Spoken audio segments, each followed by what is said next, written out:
welcome to the place to be. It's Midnight's Edge After Dark. I am Tom Connors. With me as my partners in crime, Mike, the Mexican Iron Man. How you doing? Very well, sir. I had a productive day at work. Got a lot of things done, so we could do this tonight. I like that word, productive. That is a good word. It is. We lost like 100 viewers all of a sudden. That was weird. That's because you used the word productive. That is fucking weird. And then Jesse, my other partner in crime. How you doing? It's a long, hot day. Hello. And Script Doctor's running late. He said he's got to fix his girlfriend's refrigerator, which I think that's code for sex. But anyhow, since you have me and Mandy on the show, you got to say fixina. Fixina? Yeah, or fitna. Fitna. Yeah. Well, let me introduce her first because we have a special guest with us. Even though Script's not here, we got somebody to fill in. We got what? It's Mandy, folks. Hey, y'all. Oh, my goodness. I'm awake. And I'm on Midnight's Edge After Dark. And it's not quite dark yet, but it's still, I'm here. I think it's been a long time since you've been on After Dark. I have not been on After Dark in forever. So I'm so glad to be back after not being here. It's been like a long time. I know you have been. Yes, but it's been forever. Like a year and a half. Like what? That's a long time. Because you're a regular. Time. That's weird.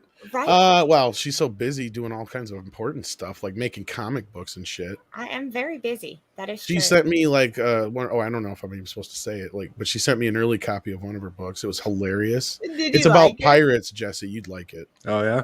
Yeah. That's what they do. It's very sexually driven. They plunder butts. Wait. So this is like a boogery heavy tale. It's punny as fuck. It's like real boogery on the high side. I don't want to give it away too much because, you give away the joke, and it's okay. Anyway, I'll send it to you if that's all right with me. Yeah. Because he's a pirate. Your old pirate ship can eat a bag of dicks. Your old pirate ship can eat a giant bag of dicks. Their boat is the flogger. I love that. I like that. See, mine is the HMS Mary Jane. I like that. I paid extra to get the the wink copy. Oh, with the extra boobage. You know what I'm talking about, Mandy? Remember I said I paid extra to get the super sexy. I do. Already off the rails. Wink, wink, nudge, nudge. Say no more. Yeah. Or as Mexican Iron Man likes to say, I ordered me the giggity copy. The giggity copy. Such a gentleman, so genteel. So genteel. But yeah, so why don't you real quick tell us about your recent book? Captain Cockles and a tail of which one you got? You got Jack the Ripper. I would rather talk about Jack the Ripper Vampire Hunter. I was going to say, but I don't know when that other one's coming out. So yeah, Jack. It's already out. You can get it on Amazon. Okay. I wasn't sure. I know you sent it to me early, so I wasn't sure. You can get it on Amazon if y'all want to. This girl, you can't slow a Southern girl down. She's already on to her next creative property. She's knocking out more creative properties than Disney does on a good day with $1 billion. Well, we'll talk about that. Disney stocks. No, she is constantly working on shit. I don't know anybody who works harder than this girl because she's already got this going on. Oh, I gotta hit the okay. So I just shared the link for that in the chat. So you guys get on over there. I don't know if I haven't done this one yet. So does this mean that you picked one of the Jacks? Did you pick a Jack the Ripper from history that you decided was Jack the Ripper? Yes. Which one did you pick? I can't tell that. It'll ruin the story. Does it? Yes. You got it's not a popular opinion, but my favorite one is the guy who escaped the mental facility around the time. It's the cop. It was the cop anyway. Everybody says that, but I don't think it. And they figured it out. But he is wearing a mask, so it will not be revealed until later on in the story which one it is because he wears a mask. Intrigue. You'll have. He's kind of got some vibes of Baron Samedi. You think? Yeah. Something about the skull and the stuff going across his chest with the top hat. I don't know. Well, he's a vampire hunter. Yeah. See, he's killing all these hookers because they're fucking vampires. Yeah, but that's hot. They're not. I know, right? Yeah, of course it is. I could say something totally dirty right now. I'm going to not do it. Well, it's after dark, but still. I want to suck your. Never mind. Jesse, look, they actually have. No wonder they go down so cheap. They have a movie called "I'll Suck You Dry," and it's a best place to get blood. No shit, it's just engorged in it. Anyway, no, it's funny because I was gonna, I'm not even kidding because there's actually a connection here. I was gonna make a movie back in the day with my buddies because we actually had a bunch of HD digital cameras before like everybody did, and we shot like a movie and a half or half a movie and like another part of a movie, but never finished it. But one idea I had was like a documentary style movie about a kid who's turning into a vampire, but he's turning into a vampire because he slept with a hooker who happened to be a vampire, and he thought he had an STD at first, but it turns out he got bit. Did she bit him? I had a girl bite me once. That's not pleasant. You would know. That storyline sounds like my last date last weekend. But yeah, the whole documentary is him documenting himself turning into a vampire, basically. Why didn't this happen? I just didn't have the time and the money, and they didn't like my idea or whatever. This idea is amazing. Every time I had an idea, they would say, "That's stupid. Let's do something else." Oh, your friend sucks. That's an amazing idea. That was in the movie. Not only is it in the movie, it is definitely in the movie. That was so funny. Yeah, I've had to show the girls that because they didn't know the joke. That was so funny. I got a super chat here from Goddess of Whim. It says, Gina Carano is in, Chloe Bennett is out, and Tim Drake is out of the closet. All this and more tonight on Mead. It's going to be a really big show. I don't know about the Tim Drake thing. I mean, they super gate him. I know that. I'm just saying, like, what else can I say? It's just their dumbasses making a stupid move. Because look, they have been fighting this whole thing that Batman and Robin are gay for how long? Since the beginning. And I get it. Tim Drake is not the original Robin. I get it. But doesn't Batman bang Catwoman and Batgirl and Harley Quinn and Poison Ivy and every other woman in Gotham? Tim Drake has been around probably Tim Drake's been around for how many years? Have they ever shown him with a girlfriend? I never really read Batman comics. I had a Batman outfit one year for Halloween, and I tried to wear it, and I didn't get to bang nobody. In fact, one of my friends said, "Look like I look like a Dark Knight Pillsbury Doughboy." Oh, that's unfortunate. Oh, that's not right. Mean. I mean, it just destroyed my self-esteem. I bet. Yeah. I need a hug, Mandy. I need a hug. You know what? I would give you a hug. That's a heartbreaking tale. That's sad. I'm supposed to tell some fat kid he's not fat. You're an awesome Batman. You're not a fat kid. Hang in there, fat kid. I love it when you do Bat Top. I love it. You gotta hang in there because you can't do a pull-up. Okay, you know what, Jesse? You know your words right now are not supportive, and they're what? It's a joke. I'd probably weigh as much as 2 Mexican Iron Mans. So just let's move on. Steven, stabbing the knife a little bit deeper. It's okay. I need to drop about 50 pounds. I ain't gonna lie. Stephen Otten says, "Hail, Tom, Mandy, Mike, Jesse, script when he gets here. Wrenches and chat. Did you notice how Hollywood needs us to go back to theaters? Then gets pissy when we do." I love that. They're not the one who's getting, well, yeah, you're right. I guess in a way you are right in a roundabout way. You're true. Yeah, you're right. I can't argue with that. I was going to say it's more so the government now. Well, no, but yeah, they're out there. It's that goobernet. And then, like, you got Arnold out there going, "Fuck you, fucking free." Oh, did you see that? He's an idiot. I sent you that shit this morning. He is. He's a very stupid man. But I think he had the worst take ever with that. He's like, "I made enough money. I never need to make money again." That's basically what he said. I better log on to my Indiegogo. I haven't been there in a while. Let me see. Did I even do this one yet? I know I got to get this one this payday. I know you reminded me, but I'm going to share the link again. And we got a super sticker from Deranged Lunatic. Let me bring up the thing here. I can't see what it is. Hey, DL. It's a piece of shit. Is it a pooper sticker? Yes. Aww. All right. We got a pooper sticker from Deranged Lunatic. Awesome. It's supposed to be ice cream. Who would think that's ice cream? That's all I want to know. I think the Emoji Movie made it clear that it's poop. I thought at first it was a Hershey Kiss. Really? I did. Don't eat that. When they first came out with no. No. When they first came out with them, no. I thought that. Remember when I said it was awesome? I lied. I have a plug for Mandy about the last book campaign, which, Mandy, I want to compliment you for doing such a great job of keeping us informed, in touch, updated. Even the cute little cards. I should run downstairs and get. I got your cards in the mail the other day. Yeah. I mean, look, guys, the other day, like 2 weeks ago. If you want a high quality, the last campaign is phenomenal. Actually, I have all the books, and as you know, I first got to know you because I bought the first one that you put out for my kid, who he still loves it, and you send little cards in, guys, in the chat. Go and back this campaign. Make sure you get yours. They go fast.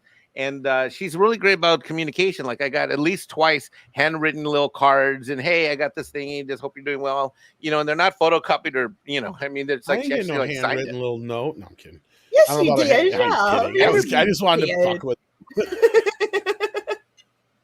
I was trying to boost his ego. Oh, yeah, it was only for you, Mike. It was only for you, Mike. I only do that for you. How did you get one? Damn it. Oops. I'm kidding. No, don't. It's my fault. If loving a Latino dude is wrong, Mandy doesn't want to be right. That's right. I don't want to be right. So. She wants some tacos tonight. Mexican Americans don't just like to get into gang fights like flowers and white girls named Debbie too. They like to order comic books from funny white girls. Stephanie Janicek is hanging out. Hey, how you doing, Stephanie? Says, hey, eating pizza. What's up? Ooh, what's up with you? Stephanie sent me the link to the conference call via Culture Casino. So between the two of them, I had to listen to that boring ass snot. I was about to pass the fuck out listening to it. We're gonna get into that. I'm gonna wait for. You know what? Maybe we should start with that, and we'll wait for the other bit for script, perhaps. Maybe that's a better idea. Because since I don't know how much script is gonna have to add to that, and we got our money man here. Well, let's talk about the Jack. I'm curious to know what the plot line. All right. Well, actually, right. Let's. You want to hear it? Is there voices and stuff here? Can I just play this? You can play it. You can play it. They're not voices, but yeah, because I don't have the audio. I want to know how he figured out the first one was a vampire because he had to be there for some reason. Okay, so back. Well, just watch it. Watch it. It'll tell you. It'll tell you what you need. Can we get audio? I can share the audio. Yeah. Okay. Oh, and it's gone. And it's gone now. It looked good for a minute till it was gone. Well, that's because I got to share the audio. I didn't share the audio the first time. I thought you were going to make badass special effects noises. Boomer. I was going to. I was going to be like bomb, bomb, bomb. Like a space sphere. Here you go. Why does it sound like low ass quality of this shit? That looks nothing like Peter Gilmore.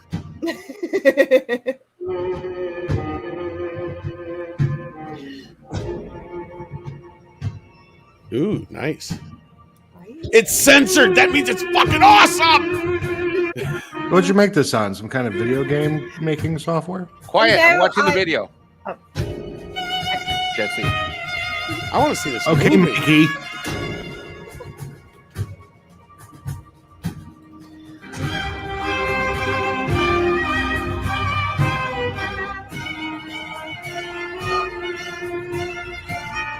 Damn. Oops. Oh, that looks great. Boobs. Ooh. All right, kids. There's boobs in this book. Get it here. There's boobs in this book. There's boobs in this book. That was a great city scene. Really high detail. Okay, Jesse was asking you how you did that now. Yes, I used Adobe Premiere, but what I did was I did. I couldn't find though, like, luckily with Jack the Ripper, there are so many like documentaries and stuff like that. So what I did was I kind of ripped off a documentary reenactment and just cut it and used that to make it because it was about Jack the Ripper. So I just cut out what I needed and used Adobe Premiere to. Well, that's cool. Works just like a rapper. Hey, nobody's gonna fault you for that. But no, it looks good. I'm gonna back that as soon as payday comes around again here in a couple weeks. Guys. And then Spider Unlimited says boobs equals purchased. Thank you so much. And everybody's happy about the boobs and vampire boobs. There are boobs, and Peter draws a mean tit. So. Oh yeah, just one. What about he draws? But no, tits, mean tits. Is the mean tit the one that's missing a nipple? It's always one that comes out good. The other one comes out lopsided. Can't understand because that's come up before. don't know why I made that singular. Like it was just one. Holy fuck. Who's Rocket Gal? I got a couple super chats here. We got a super sticker from Mr. Tickle Trunk. Thank you for that. He sends in a pair. Thank you. Not a pair of boobs, but a pair saying hey, or whatever it was. Hey, how you doing? Or something like that. And we got Lord Trinan here who says, all the Hollywood legends are going insane. I'm going to pretend they perished years ago and replaced by pod people, and will honor who they are honor who they once were. I'm right with you, man. I've been saying this for years. Tim Burton and a few others, they've basically been replaced by pod people. They're not the same people. They used to be. Schwarzenegger never made it home from Jingle All the Way. Exactly. Nope. Same thing happened to Michael Jackson somewhere circa like 1995, I think. 90. The real Schwarzenegger was killed by midgets dressed as elves in the mid-90s. They replaced me, yeah. I was Terminator for like a few minutes and then they killed me. Hey, he thought that the voice was a good idea until everybody started doing impersonations. Then they realized they don't really need him anymore. Kenneth LaRock, how you doing? Says, listening to you while at work. Thanks for helping me the time go quickly. Well, just a warning, things will be NSFW. Is that how you say it? NSFW? Yeah, not safe for work. So whenever I see that, I always stare at them like, oh. Yeah. That just means it's good. Well, that just means if there's somebody around who can listen. Well, of course, just like, it better be at least not safe for work. Otherwise, it's not even going to be funny. Exactly. That's what I loved when I was a kid, when shows would start with parental discretion is advised. I'm like, fuck yes. Oh, yeah. When they came out with the explicit content warnings on CDs, that was the insta purchase right there. You knew what to buy. Yeah. Right. It's like, oh, they pissed off the man. That's the one for me. Hells yeah. That's how I ended up with my Chronic CD. What's up, man? That's a question about what's Rocket Gal and Super Dead? I'm sorry, Ledbug, what was that? What's Rocket Gal and Super Dead? I'm on the perks page right now. Oh, they were my books that I did before. Well, Rocket Gal was Peter and Wyatt's book that they did together. It's kind of like Barbarella. If you know what that was, it's nice. Barbarella, Queen of the Universe. Yeah, it's Barbarella-ish in a way. That's kind of where they got the everything Mandy does is like with a fucking sexy edge to it. I gotta say, I love that movie, even though I hate her so much for what she did. I don't know what she did. I have no idea what she did. Barbarella, man. Are you talking about the shit she did back in the day with like Hanaway Jane and all that shit? Yeah, when she got all those guys killed. Yes. Yeah. Oh. She got a group of POWs tortured to death. Like in real life, or like in real life? Yeah, it was because of some. Yeah. One of them handed her a note that said "Help, we're being tortured," and she handed it over to the communists. The second she got out of the room, they basically tortured them to death. Holy shit! Really? Yeah, and she went and did workout videos. Oh wow, that's fucking sad. Well, that's why I'm supporting Rocket Gal, because in this thing here, I think on the cover she's not wearing a shirt. I think. No, she's called Rocket Gal for a reason. Yeah, her outfit in this one is just a necklace. So I'm assuming you made a completely based version. Based version, no. Oh, this looks great. Golly. Clay says he became a man when he watched Barbarella. Well, the opening sequence is just lovely to watch. Yeah, that's all you need to watch. So I have a question, Mandy. In the process, what have you learned? Like, what have your biggest learning from the first book to this one? How to manage the money. It's easier to, a lot of people before they do their books, you go into it thinking, okay, well, the printing of the book is what's going to be like the most expensive. Mm-hmm. It's not. It's the shipping. Right. So you really have to walk a fine line in shipping because, shipping's expensive. So, that. And honestly, the biggest thing I can tell people to do is network, and be yourself. Those are the two biggest things. You have to network. I don't know if Mike deals with this, and this is probably a conversation for after the show, but I know if you're like an LLC or whatever, you can usually work it out with the post office where you can get a really good deal on shipping and shit sometimes if you do a lot of shipping.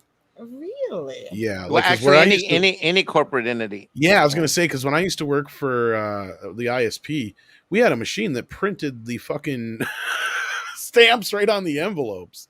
And we just paid him like a flat rate for the month. So we could so my boss is like, yeah, if you want to send anything out, just bring it to work. Like, really? Yeah. He's like, yeah. He's like, we play a flat rate every month. I'm like, awesome. Like, fucking A, right? I'm gonna mail stuff to everybody for no reason. Shit to everybody. Right? I'm gonna find shit to mail just to do it.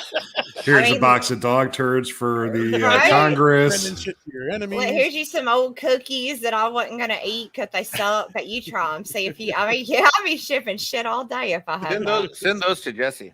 He likes those. Stephanie coming up with another super chat. Holy cow!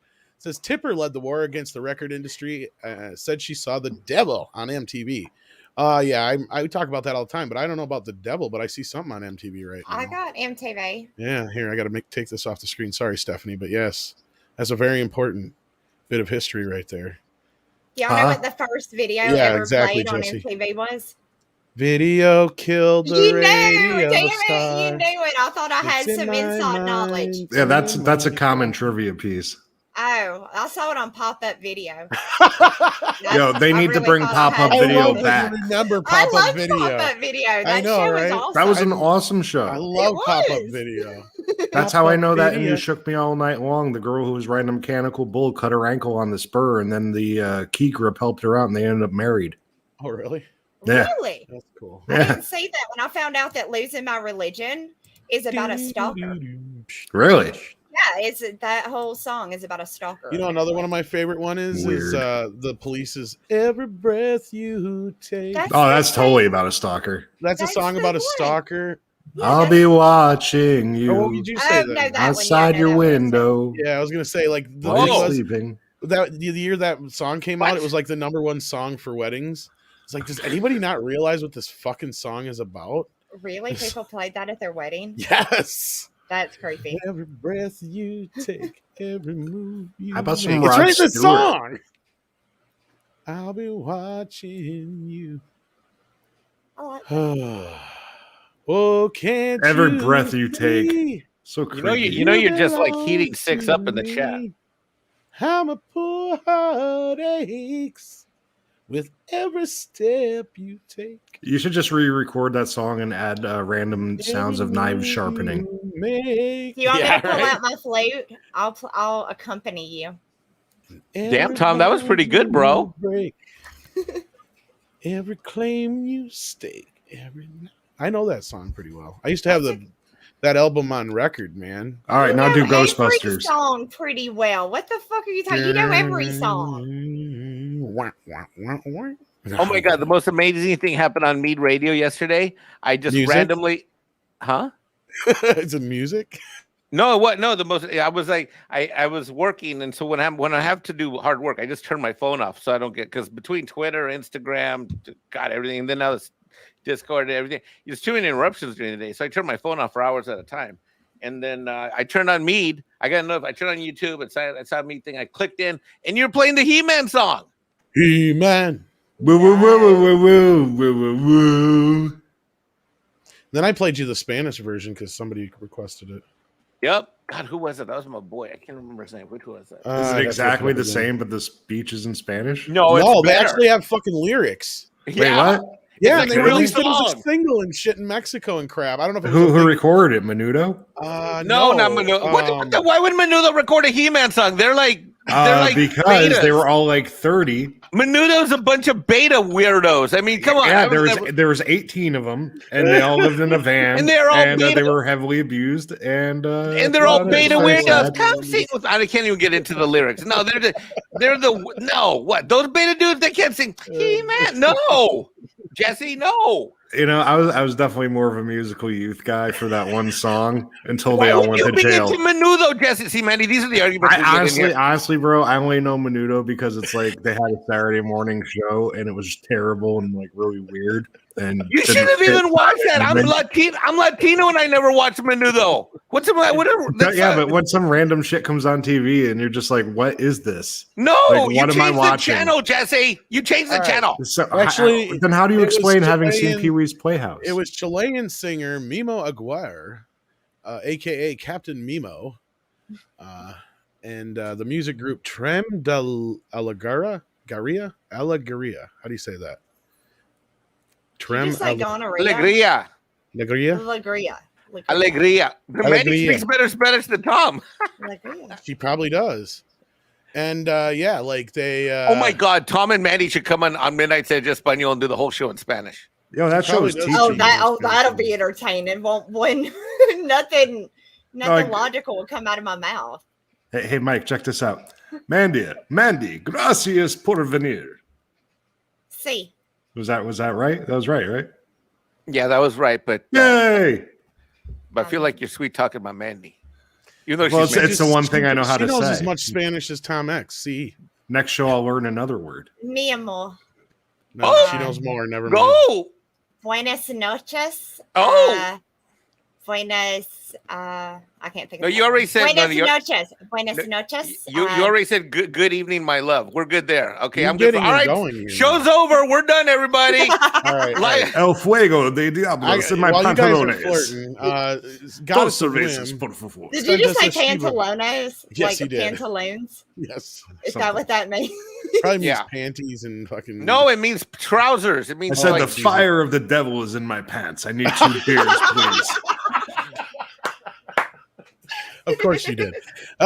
Goddess of Whim, thank you so much for the Shiba dog. I say it's farting hearts, but others disagree with me. And hey, if a Shiba dog is going to fart hearts, they're going to smell sweet. So that's true. And speaking of Midnight Edge Espanol, we got Diego Flores hanging out in the chat. How you doing? Says Mike, has Paulie told you about how Isa Gonzalez could have been Ray instead of Daisy Ridley? News came out in March, but it was buried. What was the name? I want to look that up. Isa or Isa? How do you say that, Mike? Isa. You say Isa? Isa Gonzalez.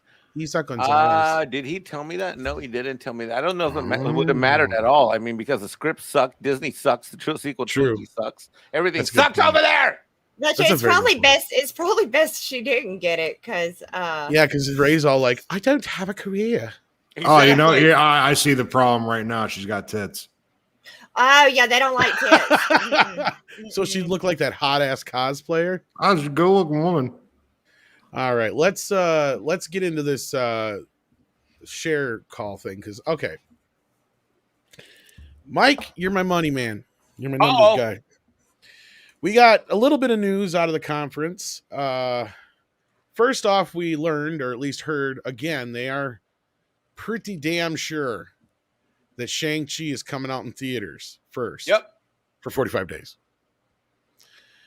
That's something we got on the conference call that was like, they're adamant about it, but they said the same fucking thing about Black Widow on the last conference call, mind you. Mm-hmm. But then they got sued. And then they got sued. So yeah, I think this is true, but I love the whole, for 45 days, then it'll drop on Disney Plus. So you got to wait a whole 45 days to watch that movie. Whoop-de-doo. I think most of us, if we watch it at all, would just wait the 45 days. I think so. And other than that, most of the call was made up of boring park shit, which I don't cover. There's other great channels that cover that stuff much better than I do. But Mike, give us kind of a breakdown. I even sent you the paperwork. Well, I was so look, I was really slammed at work. I was able to hear the call. And then I had to get right back on a client conference call. So I did download the docs. I'm going to slice and dice them tonight, and I'll have a much more intelligent analysis. All right. Well, I guess for the next show. But I can give you my quick. Let me just give you my quick reads. What I think were some interesting things that I picked up on the notes. I thought it was hilarious how the language, the variant, and the COVID just kept popping up left and right on everything. In terms of anything that might not have had, stellar expectations. The earnings per share, I mean, you're still only talking about, they talk about it like going from 60, 70 cents. I mean, given what the stock price is, it's pretty pitiful. What I found were interesting, I got 4 quick notes for you. Note number 1, there was a lot of talk of Hulu on this thing. A lot of Hulu mentions and profitability at Hulu. There was I like your shirt from Monday Night Better. Oh, that's an awesome one. I also thought it was pretty interesting that there wasn't a lot of talk of, the only mention that they had of theaters was that they are going to continue to remain flexible. And in terms of their distribution model, in terms of what's a theatrical release or whether they're going to do a simultaneous release or not, that question came up. That point came up in the Q&A twice. I thought it was fascinating that they mentioned that and here's a more or less of a loose quote. I got to pull the transcript, which I'm going to do tonight. Which they said that we're neither declaring nor issuing any dividends So they announced an earnings per share, right? They announced that, hey, we've got, this is our earnings per share. It's up 30%, which is still meaningless because if you take the earnings per share, divide it into the share price, which I think right now is at 170 and change. I mean, you're basically like, actually, at 315, it jumped $10 from, it's been sitting in the 170s. It went from 179 to 189 for some reason. Maybe they like the call. Well, that's what I was about to get to. Can I finish before you interrupt me again on my little presentation here, buddy? Thanks.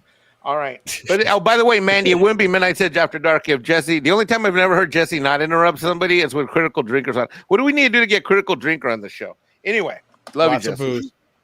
Love you. Anyway, so let me just finish and I'll be done in 30 seconds, Jesse. I thought it was. I walked away. You're incorrect on the price. Look up the price and I won't have to jump in. Yeah, he actually has stock in it too, don't you? Yeah, I do. I own a both of you do, I think. A bunch of shares. Oh, yeah. Why else would you watch it? I'm going home. No, I'm not. All right. So there's no declared nor issued dividends. And they did talk about how they need to get back to an A credit rating until their leverage gets more in line. So that's basically an admit that their credit rating has fallen and dropped off pretty significantly. I think that's pretty huge. That signals. They also mentioned that at the end of the CFO portion how they reduced their capex expenditures for all the parks by $200 million. They're basically not.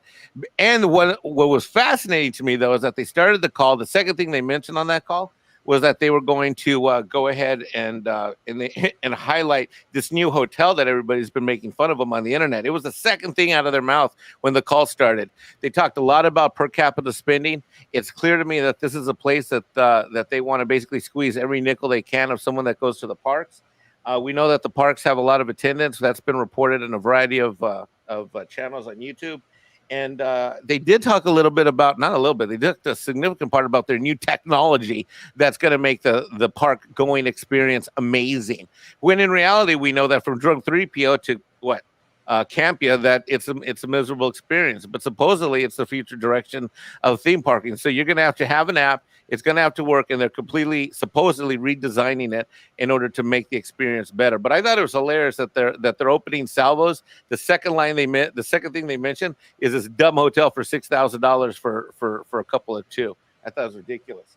So I'm going to get much more into it. I think the call, there was a lot of optimistic talk. There was a lot of confidence. They kept using words like where Chapek made a point of noting Bob Iger and I. Which I think was a subtle sort of softball throw about any potential discord that might exist between the two of them, because he did make a point of saying that Bob Iger and I, he doesn't have to do that. He's the CEO of Disney. He can just talk about what we're doing or the team's doing or I'm doing or whatever, right? But he made a point of mentioning Iger, which I thought was incredibly interesting. And I would say that the call overall had it was very interesting because the way it was structured is it compared to where they're at now with where they're at a year ago in the same quarter, which a year ago in the same quarter, everything was shut down and things were going to hell in a handbasket. A lot of times these CEOs on these conference calls, what they do is they talk about what the trends are, like the most recent quarter versus this quarter, or the last 2 quarters versus this quarter. In this case, they basically say, well, here's where we're at now, and let's make sure we compare it to how things were hell in a handbasket the same quarter a year ago. There was a lot of optimistic tone. They were trying to keep it upbeat. And I think that upbeat tone will inspire confidence. They also made a point of saying on that call that although we're not going to push out any cash dividends to any shareholders in the next 6 months, that they do plan to in the future. And that was one of the points you mentioned right after the CFO finished her opening statement. And I think that's what in overnight trading, you'll see the stock move in overnight trading. According to Jesse, it already has. So there you go. That's a quick down and dirty. There you go. So now, Jesse, you just said it went up again or something like that. You were just saying? Yeah, it jumped $10 in the last bit of trading at the end of the day after that. Yeah. $10 is a lot for that to move because for the last, I don't know, since, let's say, January, it's been pretty freaking low and in the shitter, which has been very disappointing. So I'm waiting for 204. That's what I'm getting now. So for the benefit of those at home, those in this chat stream watching, so they as they often do, they deliberately waited until the market closed, and then they did this investor call, and then again the detailed financials. I'm going to slice and dice them tonight to look at their cash, their balance sheet, the debt, and all that. I'll do that tonight. He brings up something really interesting. Do your trading in the afternoon. Right. So what Jesse's touching on, which is an excellent point when he brings up the fact that it just moved, that's even though our market closed here in New York, that's considered what's called after hours trading. So that provides them with an opportunity to, even though Disney, it's a very dubious strategy. It's a smart strategy, but it's also kind of dubious because what they're doing is they're like, look, we're going to make sure that Joe Blow America can't do anything really because the market's closed. But since there's these huge investors that have offices around the world in Singapore, Tokyo, wherever they are, their markets are open at different times. And the overnight trading, which for us is the overnight trading, but for the rest of the world, they're still trading. That enables them to speculate and react to what they hear. And so if I'm a CFO, if I'm on the executive management team, if I'm on the board at Disney, then basically what I'm saying is, okay, today's conference call was a success. Why? Because the largest investors who have a lot of cash and money are now trading, and then the price is up in what's called the overnight market. So the fact that Jesse checked that for us is very indicative of how it's being received right now. And tomorrow morning it will be something completely different. It's either going to shoot up again or it's going to go down. It's going to be fun to watch. Well, I have a feeling we'll dig into this a bit more in the morning. Now, Mandy, I don't know if you have anything to add to this at all, but I know y'all are talking about mass. I know. Shit. No. I do watch Beavis and Butthead though. Somebody in the chat asked if I'm old enough. Yes, I loved Beavis and Butthead. They were amazing. She watched it on reruns, I'm sure. No, I did not. Shut up. I did not. You're way too young for that. My dad painted me a Beavis and Butthead shirt and everything. He made me a handmade one, and I wore it to school, and they called him, and they're like, you got to come pick her up. And he showed up like all kinds of pissed off at me because he thought I wore something inappropriate to school. And it was the Beavis and Butthead shirt he had made me. He was fucking pissed. Oh my gosh. Yeah. I had to take one. I had to go home and change mine because it just was a regular Beavis and Butthead shirt. But they, right after all the controversy, they had banned it. They wouldn't allow us to have it. I'm like, that's bullshit. They're dicks. But yet guys could get away with their Big Johnson shirts, right? All day y'all could wear the Big Johnson. They wouldn't let us or any beer or anything. Really? Like They let the kids in my school wear Big Johnson shirts. See, the only shirt I was ever told I couldn't wear anymore was my Pantera Far Beyond Driven shirt. Do you know what that is? I know who Pantera is, but I don't know that shirt. I like that because it was. Yeah, this is like one of those like new ones though. It's new. Still, but they do have a new song out. But the Far Beyond Driven is a big auger drill shoved up somebody's ass, spreading cheek. it was done artistically enough where it kind of looked like a gas mask until you really looked at it and you're like, no, go get out of here.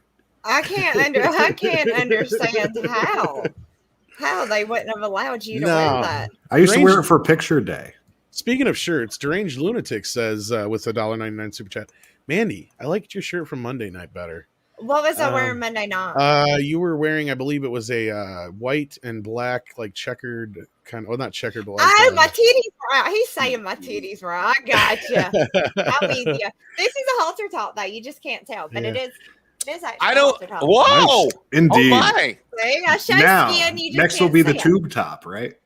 Mondo Bizarro says Happy Friday the 13th. Yeah, it should be Friday the 13th, I think, in some places of the world. So if you're listening in places where it is, Happy Friday the 13th to you. That reminds me, tonight I actually have to do a short video because I found something out, maybe, hypothetically speaking, in a speculative manner. We're going to do this smaller story real quick. Wait. Before you do that, I have a question for Jesse. Sure. Jesse, since you own Jesse Second Sight, I got a question. What do you think about Hulu and that stuff? What do you think about that? You mean like as far as investing in them? Well, I mean, you're an investor, you hold stock, and then what do you think of like how they're trying to make a big deal of this Hulu stuff and all that? You know what? The only reason I play around with Disney is because of shows like this that make it so goddamn predictable. You remember with the whole Gina Carano thing with Hasbro? I made a lot of money on that because I knew it was an artificial deflation of the Hasbro price. So I knew it was just going to rebound when everybody figures out that they're not allowed to make the toy, like stuff like that is how I play. Like as far as the streaming services go, they're all going to be around, but they're going to become old man stocks as far as I see, because like they're going to be long growth stocks. I mean, if you really want to, I don't know. The way I do it up is like you have your day trading stuff that you play around and you screw around. And that's what you play with. But I really like, Doku taught me this. AG and C right? Because they have a monthly dividend. So use that like your savings. And then like I'll usually use silver for a piggy bank instead of holding it in like cash or whatever. And like honestly, I'll go between oil stocks, foods like wheat, soybeans, all classic stuff. It's good not to reinvent the wheel. The only time to really jump in on stupid stuff is when like you hear something like there's a merger between two marijuana companies, or if you hear that something like this, the Gina Carano thing, or like, you know, things that you know are going to come up in about 2 weeks. Because the way it really rolls, like let's say that you hear something on like the main channel of Midnight's Edge, right? That's going to start festering. Then in about a week and a half, maybe 2 weeks, that's when something reflects in the market. It takes that damn long. They're very archaic, but then it will recover. Well, speaking of the call, we got a couple super chats here. Lapita is here, by the way. Mike says, what? Mexican Iron Man used to call me his Latina Star Cruiser. Mandy, don't you listen to that super chat from Fat Steven. There's no Lupita ex-wife girl from Tijuana. Okay, Mandy, ignore that. Ignore that talk. Ignore that. Gotcha. Nikki D says, was there any mention on the performance of D Plus in the earnings call? Yes. They had mentioned that they had actually lost some subscribers, but overall their numbers had gone up because of their worldwide numbers, it sounded like. So I think they're at 116 million subscribers now or some shit like that. Is what it said. Yeah. Dash D says, I always thought D Plus meant Disney Plus, but when Mandy's around, never mind. You got a point. Yeah. You got a point. Uh-oh. Hold on. I actually got that one. That's an inappropriate moment. There's no such thing on MEAD. Oh, okay. But we got one. This actually happened in the earnings call, I guess, too. But I must have missed this. This must have happened early on. But evidently, Bob Iger or Bob Chapek dismisses any conflict with Bob Iger over the Black Widow hybrid release with a swipe at Scarlett Johansson's suit. I think this was during the earnings call. But anyway, I'll read this here. We'll find out. The revenue for Black Widow wasn't to be found in Disney's last earnings report today, but the fallout from Scarlett Johansson's explosive lawsuit against the House of Mouse certainly was. Showing a surge in Disney Plus subscribers from the same time last year, the Bob Chapek-led media giant I think that's supposed to be exceeded expectations with its Q3 2021 report. That's probably why the price jumped by $10 there, Jesse. However, as strong as the after-hours stock jump was for Disney, the very public dust-up, one of its longest-serving and biggest stars, was on the table early into the subsequent analyst conference call with CEO Chapek and CFO Christine McCarthy.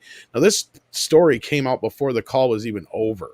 Like, this was out in the press, like, right away. Like, I was still listening to the call when this dropped. For once, things stressing that Disney needed to find alternative methods for distribution because of the lockdowns of the coronavirus. Chapek made it very clear in his opening statement that despite rumors to the contrary, there was no dispute between himself and soon-to-be departing Bob Iger that distribution decisions are made on a film-by-film basis. This, of course, is coming on the heels of all the talk that there's a bit of a dispute going on between them. Andre actually has an editorial coming out about that, so you guys can see what he has to say about that. I don't think he's so sure about that either. After making a point of praising Black Widow as the top performing film at the domestic box office since the start of the pandemic, Chapek laid down the law loudly for Johansson's attorneys, CAA agents, and other talent to hear. Going forward, Disney will always do what we believe is the best in the interest of the film and the best of the interests of the constituents. Whoa. AKA straight to theaters, straight to streaming, or hybrid. That's up to us. Yep. Following the premiere access release of COVID-delayed Black Widow on Disney Plus, the same day it debuted in cinemas on July 9th, Johansson filed her lawsuit on July 29th. Not naming Marvel as a defendant nor sticking to a straightforward breach of contract dispute. The two-time Oscar nominee and her Kazowitz Benson Torres LLP attorneys alleged that by releasing the movie, Marvel movie on the streamer at the same time it was released in theaters, it sliced into their potential profit participation. Within hours, Disney hit back to call out the legal action as showing a callous disregard to the pandemic, and it's in a scorched earth move that hints their defense strategy and likely to push to have the whole thing moved out of the public eye and into arbitration. Disney took the rare stance to Johansson's compensation, proclaiming that the top paid female actor in Hollywood had been paid $20 million from Black Widow to date and could see more money from strong performance of the flick on Disney+. The unusually harsh response from Disney saw an outcry from Johansson's agent, Brian Lord, and others. Brian Lord actually is also Billy Lord's father, by the way. For those of you who may recognize that name or recognize it but can't place it, that is Carrie Fisher's daughter. Disney direct attack on her character and all else they implied is beneath the company that many of us in the creative community have worked with successfully for decades, said CAA leader on July 30th. Disney has not responded in LA Supreme Court to Johansson's suit, but today's remarks by Chapek made it apparent they're not in a forgiving mood. So yeah, evidently this is part of the call I missed, but this is something we can all, I think, get into a little bit about. So this paints a bit of a different picture over what is going on over there, at least in what Chapek's trying to say. Do you guys believe this shit, or do you think it's a bunch of horse shit? What do you think, Mandy? It's bullshit. Yeah. It's bullshit. Everything Disney does is bullshit. Everything. Yeah, that's all it is. It's fantasy. And why do you say that? Like as a consumer and as a fan? Because obviously they don't give a shit about their fan. Look at what they're doing to everything. Look at how they're treating people. Look at what they did to Gina. No, it's bullshit. This is Deadline, right? The website, yeah. Yeah, so here's what I love. I love the fact that on this Deadline article, we have three things happening at the same time. We got Scarlett Johansson. We've got a mention of any conflict between Iger and Chapek. And up at the top, we got a Gina Carano feature banner. Right? That's our next story, This is just, no, but I mean, just look at this. This is just hilarious to me. I know, right? This is not looking good right now for Disney at all. Like, and I'd be interested in what Jesse thinks about what I'm about to say, because he usually has a pretty good reaction with some of this stuff. And I think it's interesting that he has to dismiss any conflict. Well, even if they hate each other's guts, they're going to want the world to think they get along, because investors, the very notion that the chairman of the board of the company and the former CEO do not get along with the new CEO is an absolute train wreck to any publicly traded company, especially a company like this, and it would absolutely tank things significantly. You're absolutely right. I mean, it's no different than a politician going out on stage with his wife with cover up over a black eye. Mm-hmm. It's all hunky dory for the cameras. Yeah, no matter what. So what do you think, Jesse, since you got the floor now? Do you think this is a bunch of smoke blowing as far as though him and Bob are good buddies? No, honestly, on the surface level, it seems like it's the cover up type of a thing where everybody's buddy. But what it really is just a distraction. It's so we're talking about something else other than them getting their fucking pantsuit off. Mm-hmm. Right. Well, and as I said, Andre has an editorial coming up, and I have like two fields of thought on this, because I think Andre's onto something here. I think, and let me put it like this. I think that Johansson does have some legs to stand on with this case. But I feel like Bob is kind of out there saying that the reason this is happening will never happen again. And I'm going to make sure of that. But there's other things that he's doing in the background that I'm not going to get too deep into because I don't want to kill Andre's editorial. But it's almost like the reason he's getting so much resistance, I guess, without getting too deep into it, is because he's actually starting to worry about what the consumers want and what the fans and all those people want, because he's turned over all control of the films over to distribution and to merchandising. Right. So, and again, I'm not going to get too deep into this because this is something that Andre gets into as an editorial, and I'm sure we'll get into it much, much more deeply into tomorrow's discussion. But I have a feeling this might be the swing that we've been waiting for. Why? Because this is a sign that Chapek does not give a shit about the politics involved, does not give a shit about what's between your legs or the color of your skin. He simply gives a shit about the bottom line. Is it making fucking money? That's what we've been waiting for all this time, because before this is what we've been saying to all these people that are like in this fucking mindset that it's all about the politics and we're pushing a message and that's what's more important. The money wasn't such a big deal, but this is what Mike and all of us have been saying for how long, that, you know, sooner or later, the money men are going to notice and they're going to say, where's my fucking money? Yep. The coffers always run dry, don't they? Mm-hmm. And see, my main question for the three of you is this. Now, Disney is Disney, right? No one's going to mess with Disney unless they think they have something. Right. So what lawyer would take such a high profile case if he didn't have a leg to stand on, so to say? I mean, there's got to be something here to this where he actually, him and his team, because if she hires a lawyer, she's hiring a whole floor of lawyers, okay? Right. They're working very hard right now to try to take on Disney. And they would not even touch the case with a 10-foot pole if they didn't think they had a chance of getting something out of it. That's a very good point, Jesse, because even in the era of Me Too, because, you know, they've tried to use the media to their advantage with the whole, how dare they, you know, attack a woman, you know, and all that kind of stuff. Like, and again, I'm not saying that Scarlett isn't, you know, probably deserves what she's owed here, because I've made all the cases I have for why she's in the right as far as how Disney pulled this bullshit. And that's why I made a very big point about, for now, they're saying Shang-Chi is coming to theaters, which it probably will because of this. Mm-hmm. But before that, don't think they hadn't thought about dropping it day and date.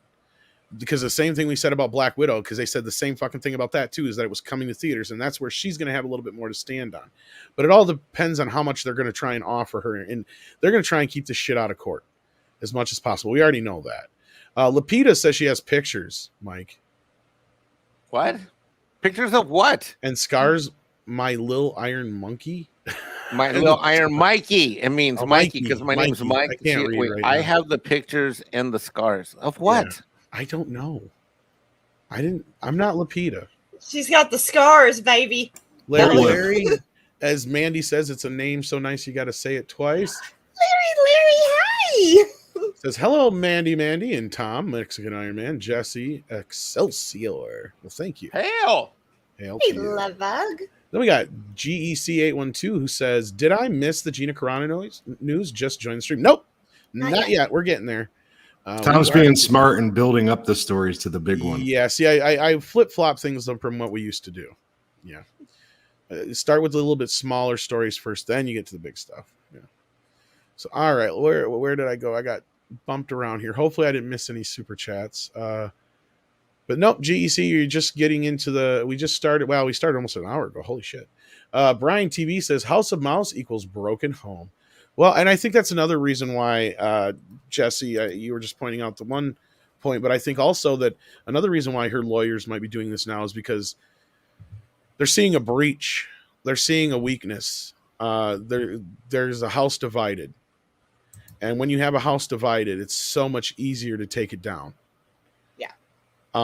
It's because you're right. Under normal circumstances in any other fucking world, who the fuck is going to dream of going up after Disney? Because even if you got a good case, they've got the money and the lawyers to drag this shit out for a decade. Well, it's like out the front door. Stupid. But ballsy. She has to have something.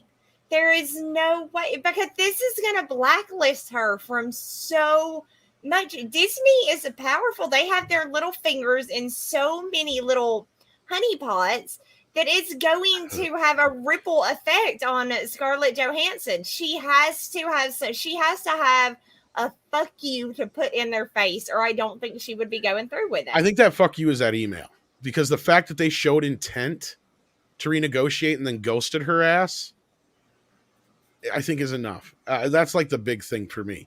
Technical Check says with $10, which analogy works better? Disney is 1, a large cruise ship that needs time to turn itself around, or 2, a a train that has to wait for new tracks infrastructure to be laid before moving forward. Ooh. I would go more with number 1 because that's where they're at right now. They're like mid-turd. That is a great super chat. I would go with number 2, except it's running right now. And I would say that they're just Austin Powers in a fucking hallway. Just back and forth. I'm taking Mandy's answer actually on that. No, I think Chapek genuinely wants to steer the company back to profit. Somebody like that is not always a bad thing. I mean, I'm not saying he's a good guy. He's got the name Cheapskate for a reason. But what that means, though, and that's what the one article that came out earlier this week was saying, is that he has most of the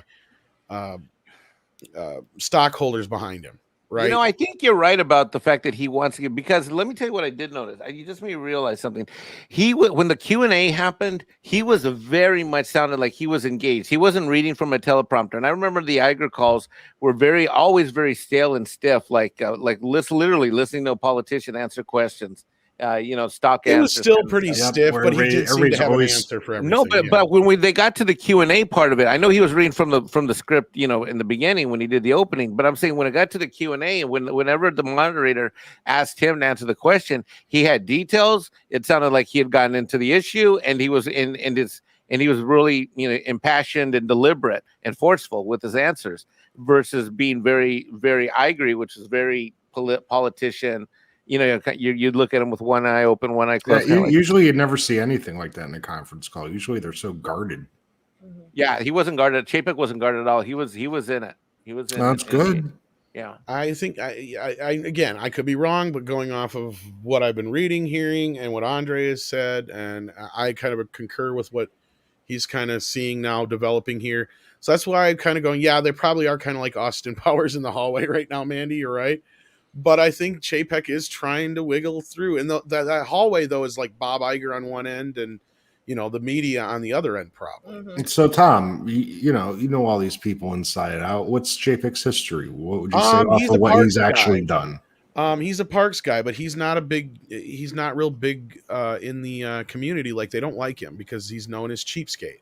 Yeah, but that's just the thing. Who's calling him Cheapskate? The fans, like the people that are big fans of all Disney, of the Disney fans that love the theme park. Love the theme park. All the so in the and world they just of think it looks like B level. Well, yeah, worse, because so within the world of the Disney universe, here we tend to cover a lot of the movies and those properties, but in terms of the revenue model, they call that theme parks and experiences, that entire division, so they call it theme parks and experiences. So there's an entire, if we call whatever we call ourselves that we're in, here in this universe. But those are all the people that are interested in the theme parks. What's the experience like? They're a huge community.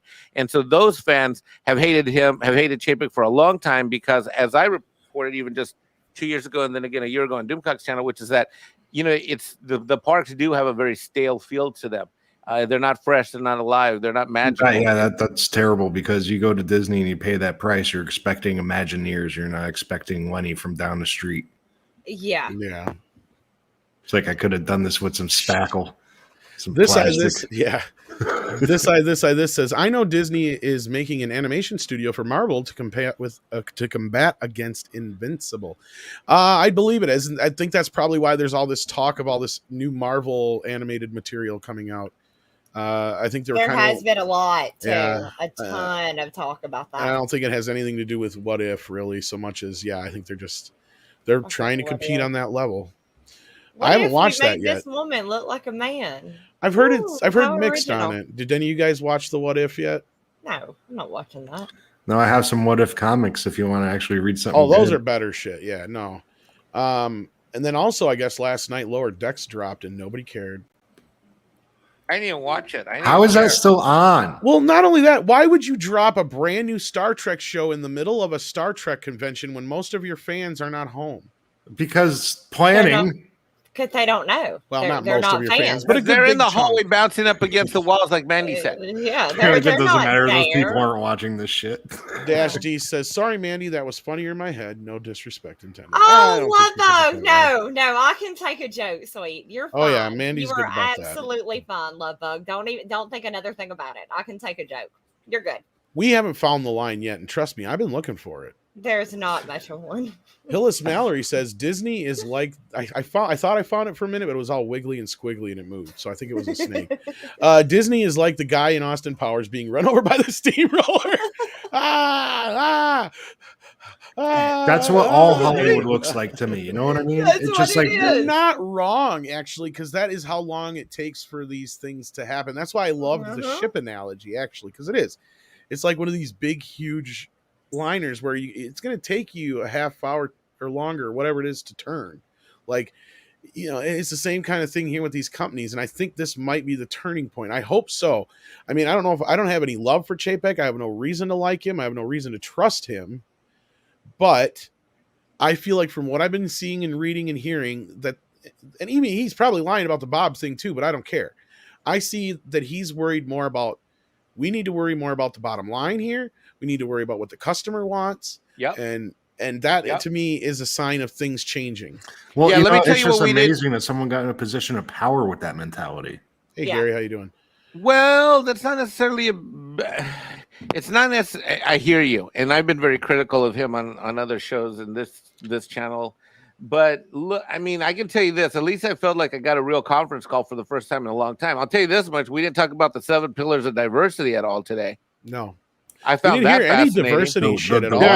Listen. There was no talk of diversity, inclusion, of no BLM. I mean, none of that stuff was in today's call. Now, when he first took the reins, there was a little bit of that, but I think that was carryover stuff from someone. I think at the time, someone else was giving him what the message needs to be. Now you've got a guy who's figured out where the company's at, and he's trying to do something about it. I love the fact that they talked about their bond credit rating needing to, quote, get back to where they could have healthy leverage levels.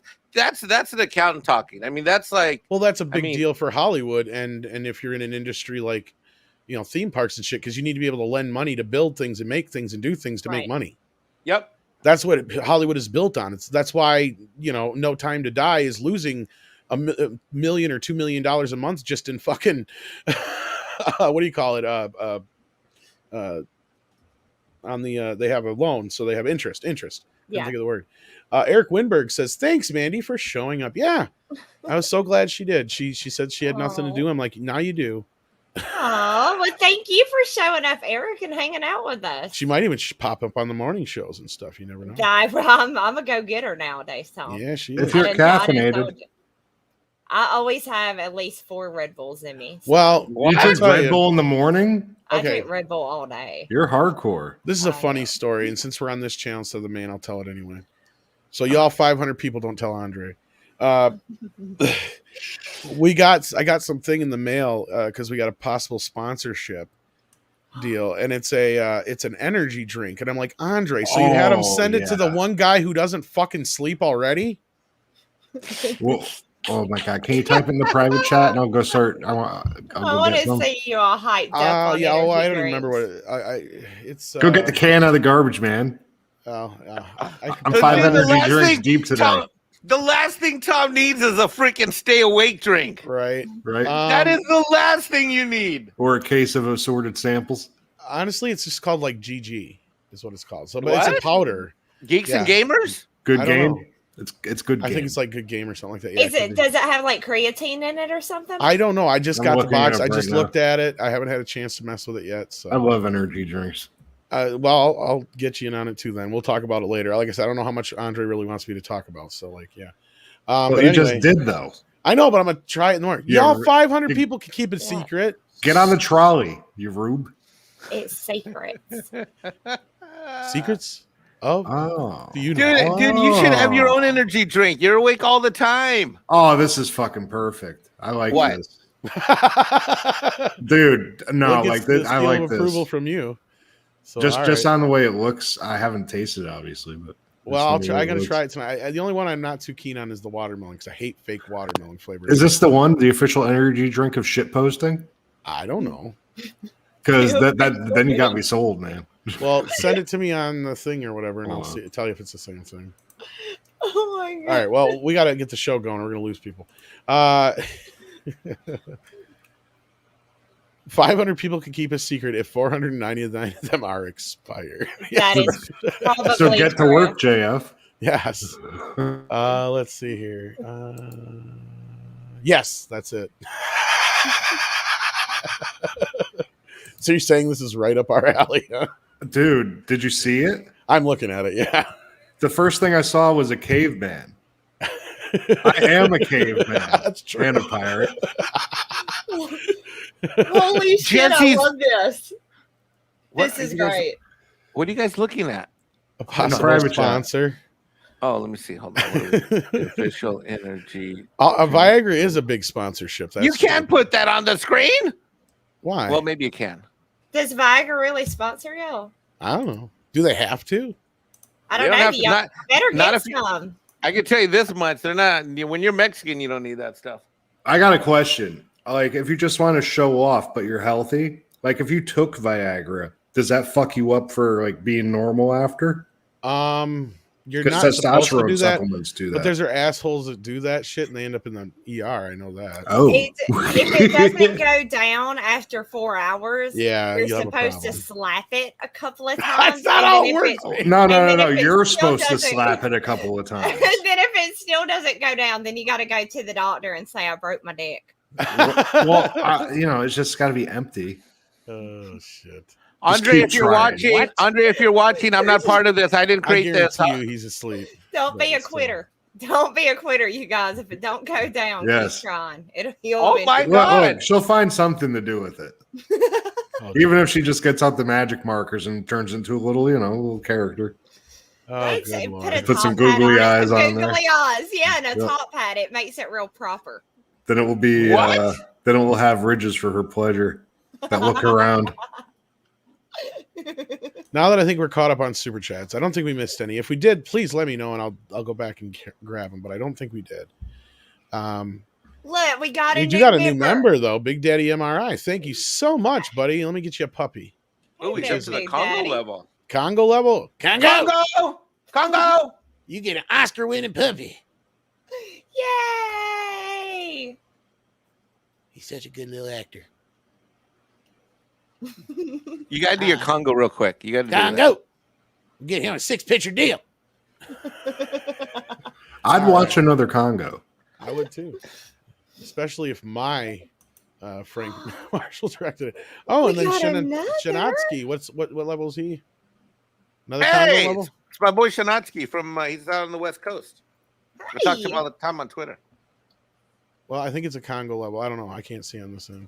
So we'll give him maximum effort puppy either maximum effort puppy. Oh, look at him. God, it's like when I try to do a tax return, I just can't.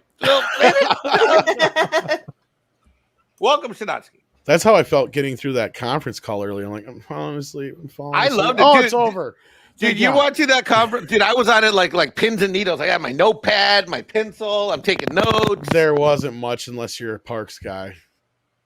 I'm a nerd with that stuff.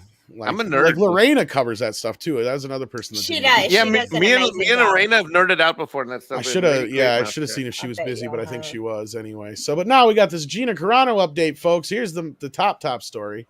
Yeah. Gina Carano reveals details about first project since The Mandalorian. Actress will star in revenge thriller, script by Hitcher writer Eric Red. Exclusive. Gina Carano will have. Whoa. What is going on with somebody's mic? I have no idea. Is that me? Did I do it? Did I break don't know. something? Is somebody using their phone by chance? Okay. It's not me because my mic's off. Look. Yeah, you were muted. I have no idea what that was. That was like a weird interference of some type. Somebody's tracking somebody. It's Skynet. It's Skynet. Fuck it's Skynet. I know. Maybe it's Disney. Gina Carano will have her revenge in her first project since The Mandalorian. We can reveal that the actress is set to star as a traumatized woman who hires a long hauler to track down an infamous serial killer. The Hitcher and Near Dark scribe Eric Red has written the script for the Untitled action thriller, which is based on his novel White Knuckle. The story follows the strong-willed woman who survives an attempt by a serial killer trucker. Sorry, that's a triple word there. A serial killer trucker. White Knuckle. Haunted by her encounter and the cops' inability to catch her tormentor, she partners with a trucker to end the killer's reign of terror. Sounds like a movie my cousin will love. He's a trucker. Carano is producing and will star in the movie, which is said to be in the vein of Dual, Breakdown, and True Grit. I'm on board already. Filming will take place in Tennessee, Utah, and Montana beginning in October. Also producing are Dallas Sonnier, Bone Tomahawk, and Amanda Pressmick of Dragged Across Concrete, of Bonfire legend, and former Fangoria editor Tony Tapone. The Hurt Locker outfit Voltage Pictures is handling international sales. The Daily Wire said that the movie will exclusively be released in the U.S. to its members, while also making the movie available worldwide. So if you're a Daily Wire member, you'll be able to see it right away, which I believe Andre is. Yay! Carano told us, well, I got him the subscription for it. Carano told us, I'm completely ignited to be creating this thriller with the Daily Wire and Bonfire legend. I feel I'm exactly where I want and need to be at this moment in my life. It feels as if I have wings. The movie will, maybe she drank some Red Bull.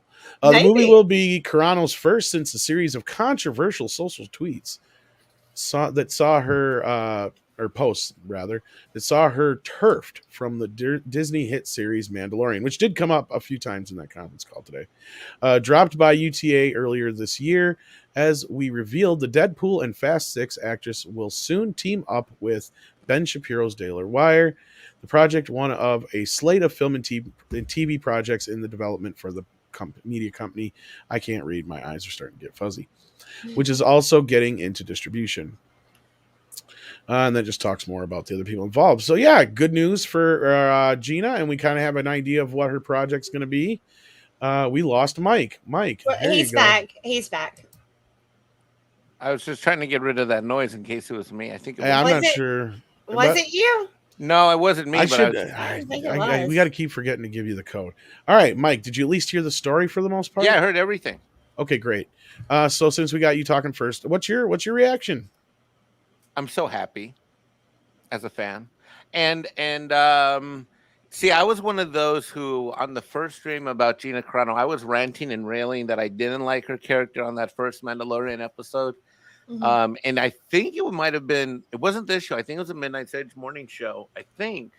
And I got into a conversation with the guy about, hey, Mike, give it. And he's basically telling me, and this is why I love these. This is why I love our chat stream right here, Midnight Edge After Dark, because he said he basically, and maybe my woke meter was a little high at the time and stuff. And I was basically completely against her. And he basically talked sense into me. He's like, look, man, give her a chance. Let's see where this thing goes. Let's see where her character development is. And I had to realize that I was like, son of a gun, you know what? I got to take my own advice. And I don't know if I was just pissy that week or whatever the hell. Who knows what was going on? Had bad guacamole in my sushi or my tortillas or whatever. I don't know what it was. I remember when that show came out because I remember a lot of people having issues. I'm like, really? I'm like, whatever. Yeah, I think she was fine. I know. I think for somehow it came up and I was on the morning show with you somehow. I don't know, or with Paulie and you. I think. But anyway, so I took the advice, and this chat stream gives. We have a great chat stream. Everybody in this show and the other one, and I mean, it's just great. And I let it, and so I became a fan of hers. And then all the tidal wave of stuff happened later, and it was. This is great news. I'm very happy for her. And when I was driving across the country, I got to see her on the National Geographic show that she did, and she's a real. I mean, she's a good person, and I just think I think she did a great job. And I was bummed to see that she did. By the way, she didn't get fired. She just didn't get her contract renewed. Yeah, but that's true.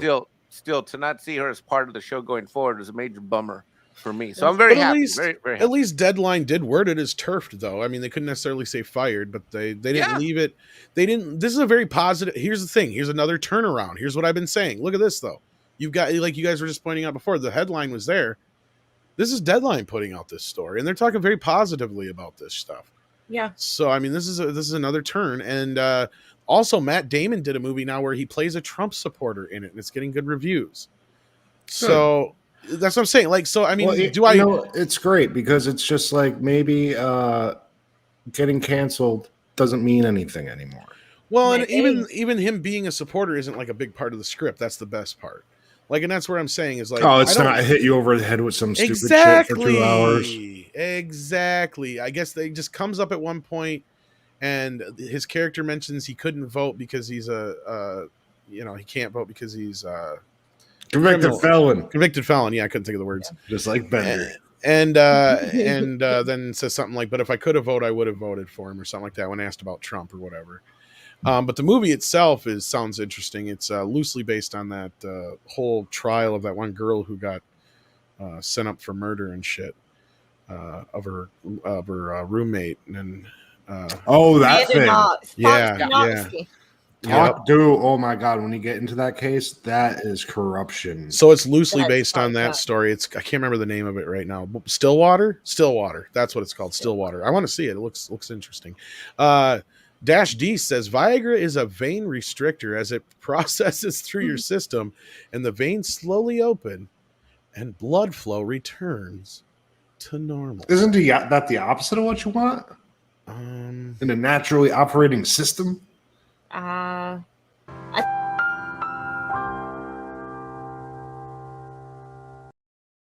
I know way less right now. I don't know. If he's wrong, then I don't want to be right. I don't know. I'm just going to take it verbatim for now. Look it up, Jesse. He's probably not wrong. And Rob Altus came. How does my? Oh wait, Rob Altus. Hold on. Wait, this is for all the new members here. Hold on. Nice.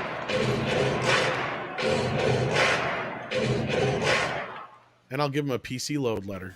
PC load letter? What the fuck does that mean?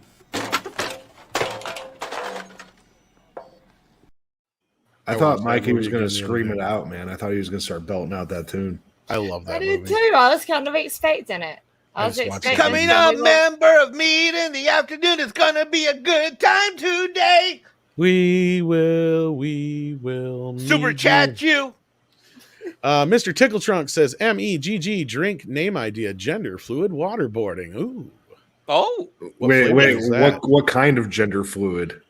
You know, it would be awesome. Is this a German thing? I thought waterboarding was when you pee on somebody. We got to talk. It's going to be now. No, that's Mandy. It is in some circles, probably. Mandy. We're on the same page with the fucked up jokes. Oh, she is. Yes. It just seems like water sports. You know? You read that. Your first thought is, Lord. You don't understand. There was a week when Mandy and I were left to our own accord to run Toxic Femme, and it was bad. It was so bad.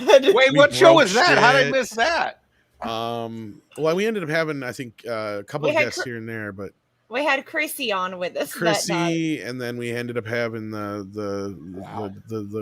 few other people. But no, we break shit. It didn't go well.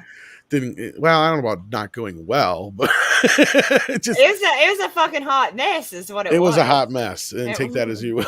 Yeah, but that's fun.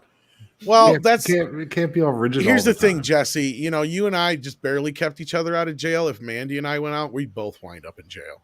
Guaranteed. Because she would talk. Look, Vegas jails are very cold. I have super good credit. If you guys get jailed, I have good credit. I can get you guys out on bond and bail and all that. You know? Awesome. You guys flip your panties. You know what you can't make them do? Hurry the fuck up. Well, Danger Noodle wants a whole nother week of the Mandy and Tom show. Maybe we just need to make a show. We should. We'll get kicked off of YouTube. It'd be like Wolverine and Kitty Pryde. That's fine. Then I've already asked what holiday I got an idea. Use this channel for Dickie Streams. You should put that on MEAD Radio to boost it. Right? You guys would be like MEAD Radio. I have a suggestion. Okay. For MEAD Radio. Listen. Every single time you start, you need to start it off with Ninja Rap. The fact that you're not doing that is just it's sad. We need some. You know, it's just because it's expected, and I do play at least one or two Ninja Turtle songs every show. You're right. I'll think about it. We need I'll think Ninja, about it. Go Ninja, go. You know what the very first song I ever played on MEAD Radio was? I don't know if anybody remembers. What was it? It was Spaceballs. Was it really? Yeah. We're the Spaceballs. Yep. That one? Yep. Watch out. Oh my God. Ninja Rap was probably the second or third song. But yeah, no, Spaceballs was the first one. So Jesse, what was your reaction to this? You think it's good news? Yeah, I do think that this is good news because You know what? Honestly, she didn't do anything except say something that she saw on the History Channel back when they played, documentaries. And then she got canceled. But, what is it? You're working. Oh, not canceled. Well, Not fuck canceled. all them. It's just like having that one douchebag kid in the classroom. What I think everybody decides we don't have to listen to that kid. Right. And what I think is even better is this is written by a lady. Yeah, there you go. But I didn't really give Mr. Tickle Trunks attention to his super chat here. Like I said, I was going to come up with this idea. If this works out, maybe this is what we should do. We should tell them to like come up with like classic like flavors of stuff we don't have anymore, like Ecto Cooler. Congo flavor, dude. Well, that would be like a banana, but I hate bananas. At least I hate like fake flavored watermelon and banana, but I love the real things. I can't stand the fake flavored shit though. Artificial fruit tastes disgusting. But like I'm sure there's like flavors of Kool-Aid and other stuff they don't make anymore that people be interested in. I think that would be really cool. I think it'd be awesome. Imagine if they had avocado flavored Kool-Aid. Of course, you would want that. I was thinking like Ecto Cooler, especially Ecto Cooler would be awesome. Who doesn't miss Ecto Cooler? I don't know what was in that. I don't even know what the hell Ecto Cooler. You don't know what Ecto Cooler is? It came in a can. You know the cans that you open up with the triangle can opener, but and like you pour it out, kind of like apricot juice or something. It was like bright green, like it was Slimer's. It was Slimer from the real Ghostbusters drink that High C did. Long past. I know what you're talking about. I used to have the show was even on. Yeah. Oh my god, they were delicious. They were the best things ever. I used to get those in my lunch. Like my mom. Yeah, they're really good.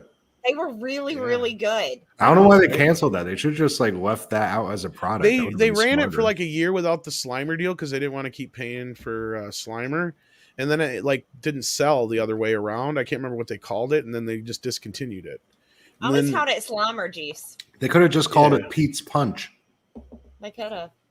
It was delicious though. They could have just called it like Slime Cooler or something like that since it was green. And you got the idea. Anyway, DCB Titan says MEAD Talk Radio. Well, that would be like a music channel where you just talk about music. But that is something that has come up as an idea. Definitely DCB Titan. And I have thought about bringing other people on when I'm doing MEAD Radio. It's just the way it's set up, it's kind of wonky. So the other people... Like go behind the music documentaries.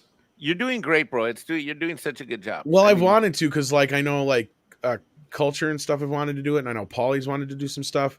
But the thing is, the way I have it set up when I'm doing MEAD Radio is the other person I could bring them in, but they wouldn't be able to hear the music. No, probably. Yeah, no. I might be able to do it, but yeah. No, do it the way you're doing. Plus, you have the karaoke separately. That's a different show. And then somebody brought up doing members only karaoke thing. I'm thinking about doing that too. We could do that. That'd be fun. After dark, let's do that. Where we actually have the members come on and they can sing. Waltman Force says Stillwater was okay, but I'm not really into crime drama films. And oh dear God, how bad the Netflix Avatar Last Bender series is going to be. I've never been a big Last Airbender fan, but it all depends on who's making it. If Netflix has a lot of influence over it, then probably. But if it's some outside company, it might have a chance. Mandy, do you know that show at all? Which one? Stillwater? Avatar. Oh, Avatar. I know of it, but I've never watched Avatar. Right. Jesse, Mike? Nope. No, it's not my bag. So where's Stillwater at? Is it out already? I just saw a thing about it, a review for it. I didn't know it was out already. But if it's out on like streaming or something, maybe I'll check it out already.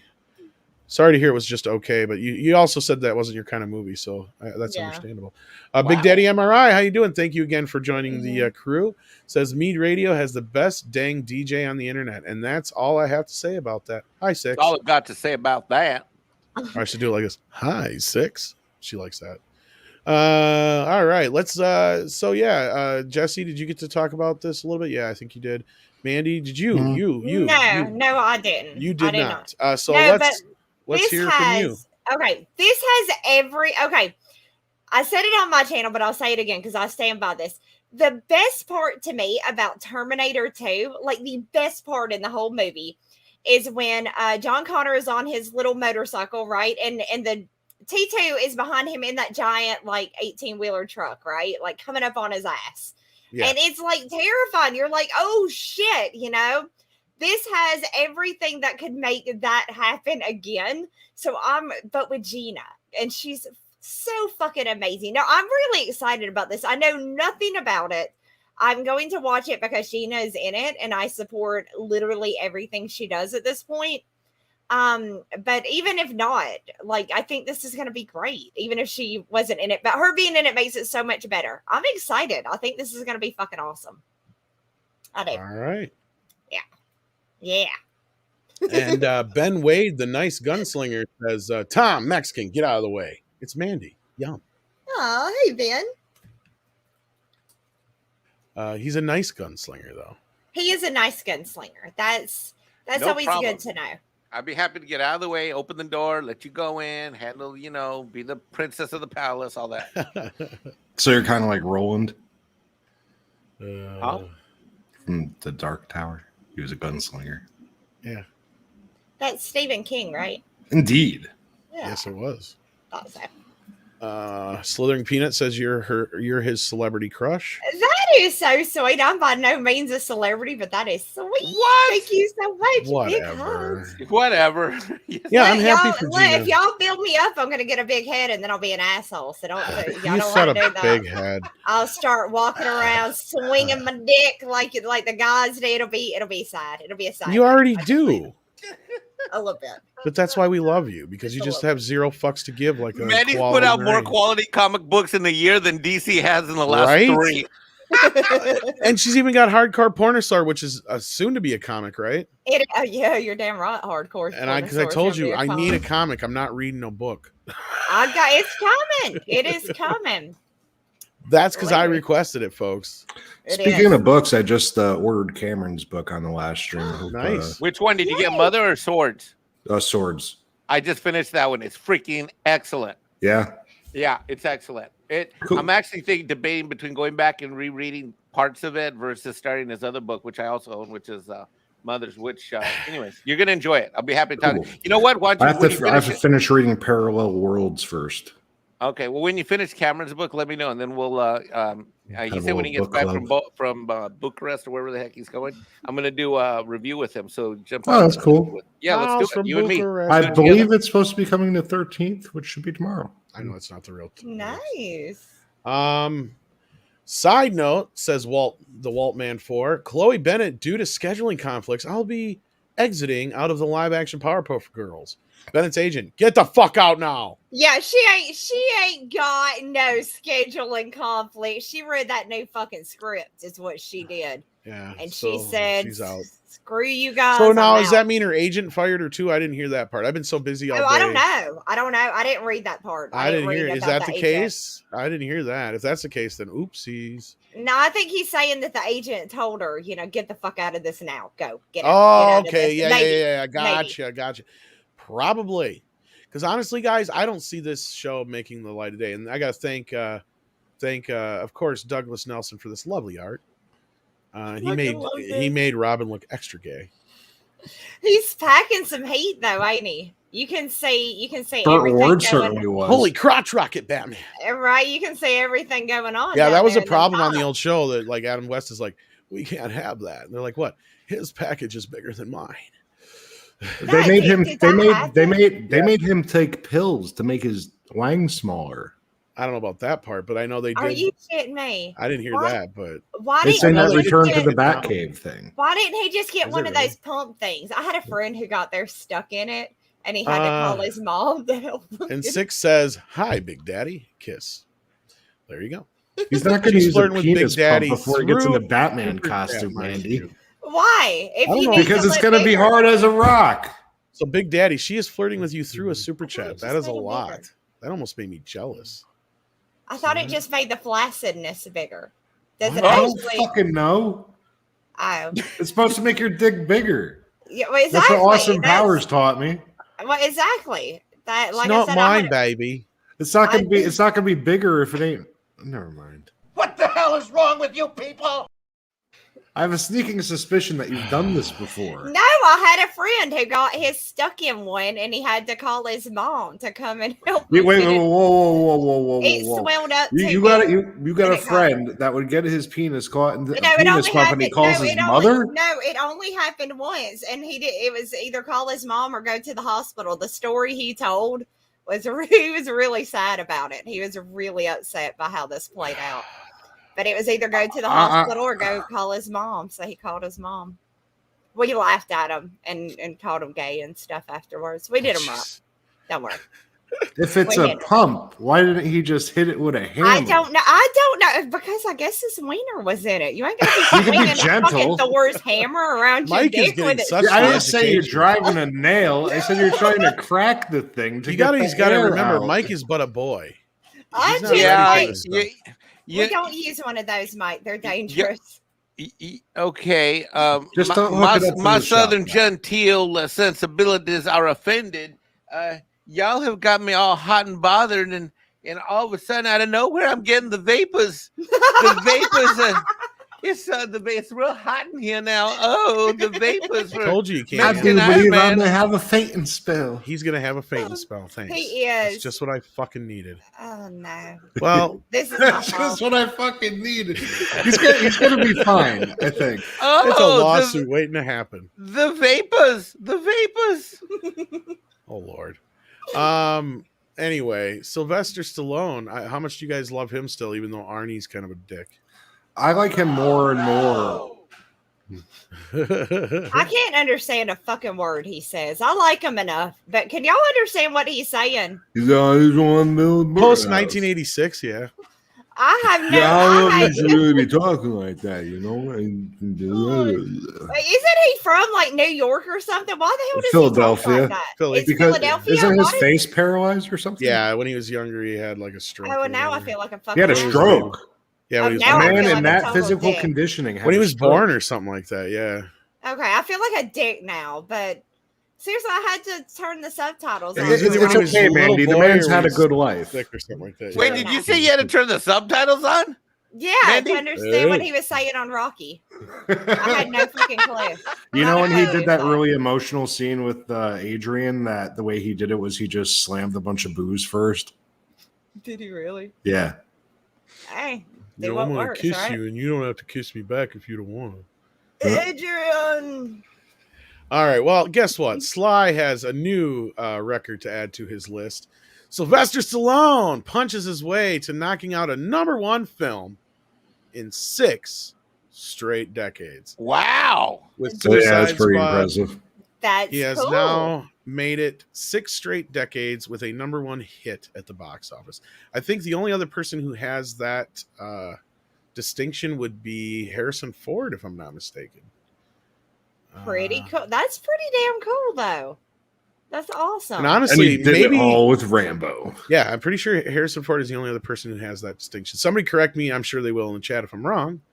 But yeah, that's pretty cool, I think. EVA for Unit 4A says, the mayor in 98 Zilla movie. What the hell is wrong with you people? You caused more damage than that goddamn thing did. Get well, go broke. Yeah, the Siskel and Ebert mayor. Right.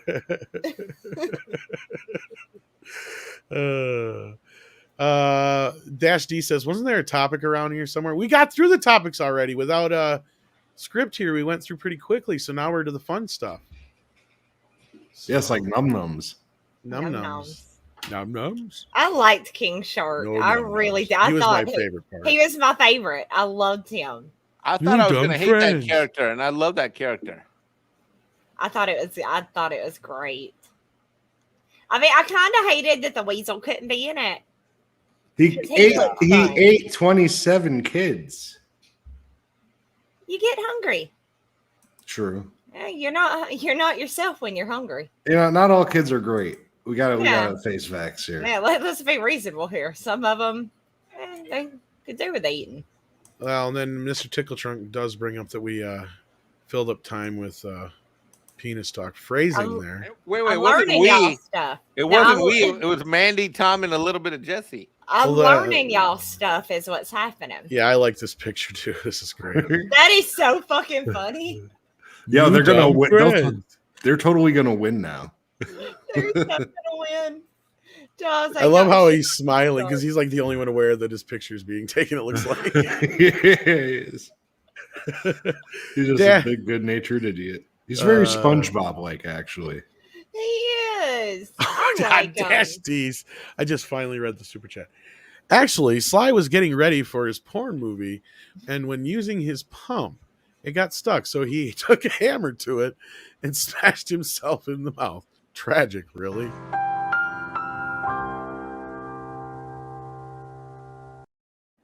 No, that is not true. That is not true. I apologize. But no, that's really cool that Sly has this distinction now. Really cool. That is. That's very cool for him. You know who doesn't have that? Who? Schwarzenegger. That's true. Ouch. Oh, wait, is that? Hold on. That's Jesse doing shots fired. Yeah, well, you know what? Screw your freedom. Well, that's big balls talk coming from a guy who came from another goddamn country to our country, made a shit ton of money doing action movies, trying to be a heroic type, and now he says, "Screw your freedom." How about you go back to wherever the hell they talk funny? Yeah. Whatever that. Yeah, fuck you, Arnie. Yeah. Yeah. Take your did fucking that happen mule today? with you or Is that a whatever it recent is. thing? Yesterday or today. Yeah, he was saying some stupid shit. You don't say "screw your freedom" in America. That's how. America. As King George. Oh, Jesse, guess what? Counter. I could see behind me. Jesse, you'd be so excited. Guess what I'm learning about here in South Carolina? I'm learning about NASCAR. Mandy, why didn't you tell me about NASCAR? That's a big thing out here. My brother watched a lot of NASCAR and went to races. I went to one. Those cars are like 100 feet long when they go past, dude. I'm gonna be like the only. Am I gonna be like? I'm gonna be like the only Mexican at the NASCAR race. No, you won't. No, you won't. No, you won't. No, no. Mexicans like cars. Look, if you go to Talladega, bring beads. And you can see really? So many titties. You can see so movie beads. What? Wait, all I got is I can go on Amazon right now. It's what kind of beads? I'm going to the party store website and I'm getting me a beads. Mandy, wait, hold on. This is an important discussion here. Mandy, what kind of beads do I need? They're like New Orleans beads, like the same kind you would use at Mardi Gras. So cheap ass beads. Cheap ass beads. Wait, they don't even need to have rubies or emeralds. You need the kind you could throw at one hand while you take a picture with your phone in the other hand. That's it. That's all you need. See? You get. Oh my God, they're so cheap. And if I have that, what happens? Do I get lucky? Girls will flash you for them, just like at Mardi Gras. Just go down the strip. Yeah, just drive down the strip. Beads. Yeah, you'll get booby beads. Dark Saber Force sent in $2. Thank you so much. Says Gina's movie reminds me of Steven Spielberg's Duel. Yeah, she actually brought up that as one of the or somebody did in the article anyway that it's you're gonna get a lot of boobies with those. You're gonna get lots of boobies with those. How much are those? Should I get a pack of 12 or 72? When are you kidding? 72. They have to have no. That much? There's a bigger pack than that. Are you fucking kidding me? Of course you get 72. Don't they have one that's over 100 at least? There's lots of titties down there. You're gonna need to go with like a refrigerator box full of beads. People like the beads. Mandy, are you telling me that this here is? Let me do it. This here's what Mexican Iron Man needs to jumpstart his NASCAR love life. That's all you need, sir. And you also need a couple of strands of the big gaudy ones. And make sure that when you go, you camp in the infield. Okay, but isn't it a little weird? Like the shape of this picture. Like, does this remind anybody of anything? I mean, duh. It looks like a cock and balls.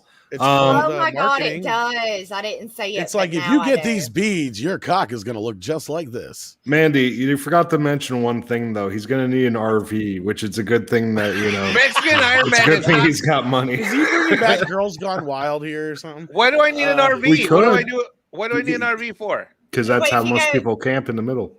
Yeah, if you go to the infield, most people camp. But you can do tents, and if you're lucky, you can find you a drunk race fan and go sleep in her RV. So goals. Until her husband gets back, even drunker than before. Morgan King says he has backed your book, Jack the Ripper, Mandy. Morgan, thank you so much. Awesome. Thank you. You're gonna love it. I promise. Fluffy Panda with a picture of a dog, so that's throwing me off. Says, here I was saving my male gaze for Tom, and you get Mandy on. Not sure I have enough gaze for both of yous. XO. I understand. Are those XOs for me or her? It's okay. Tom has enough gaze for everybody. We have to share that. We have to share the husband. I'm fabulous. 6 says, Big Daddy, can I get your phone number? Don't tell Tom. Well, it's a little hard not to tell me. Are you trying? She's trying now, just to make me jealous. DCB Titan says anal beads. No, but they might get you anal. Just pull them out real slow. Yeah.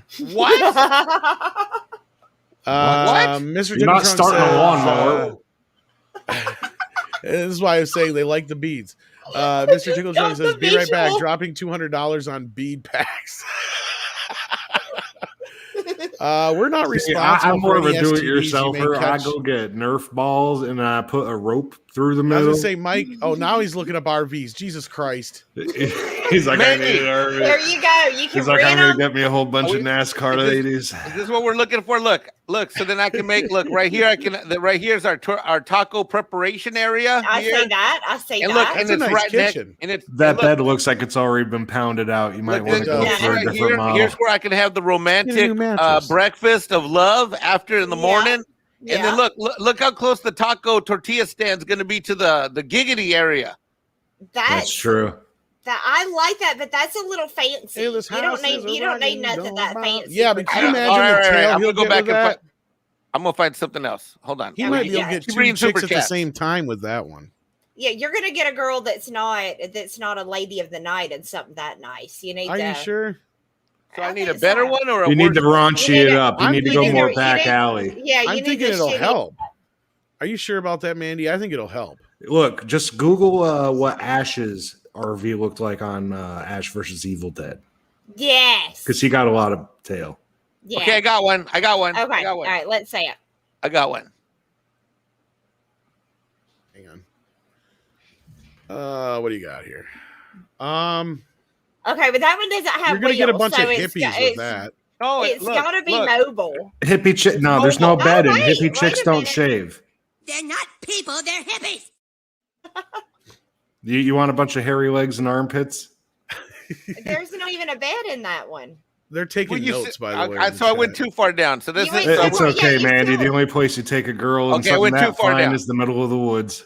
Mr. Tickle Trunk says, wear your phone around your neck and record video. Then you can throw beads with two hands. Yeah. Go pro tip. Hashtag bead. Okay, I found one that fits my style. Now, this is probably too much, but it fits Mexican Iron Man style. Okay, let's say it. Hold on. Give me a second. Holy hell, that's nice. That's some really nice. You could get like 3 chicks at the same time with that one. Look at that. Holy nice. You could get some. Look, I got mirrors in the ceiling. I got mirrors on the side. For it. Fuck yes. Okay, you know what? Honestly, that's the same price. That's the same price as a cabin cruiser, and you'd get more use out of this. Wait, what do I end up with? A Menage? A Menage. You'll end up with a Menage. That's where there's more than one girl, huh? Yeah, it's like three. Like 3 people. Unless you're doing it totally wrong. Yeah. Sold it. No solicitors. It's gone, Mike. Oh, doggone it. See, Mandy, I'm trying. It's an RV. They didn't just make one of them. I had a name picked out for it. Just look up the model. Just look up the model of the RV, and there's a million of them. I think you could probably just buy an old fucking school bus, probably, and throw it down. When I went to Gathering of the Vibes, some of the guys we knew, they went up in an old school bus, and the back it was all hippie painted, and the back door said, "Don't laugh, your daughter might be in here." But when the whole concert with the 3 stages was rained out, the generator off of that thing was the only live music, so we all just sat around in the rain jamming, like all night awesome. Doing drugs. That's awesome. Yeah, it was fun. A Menage taco.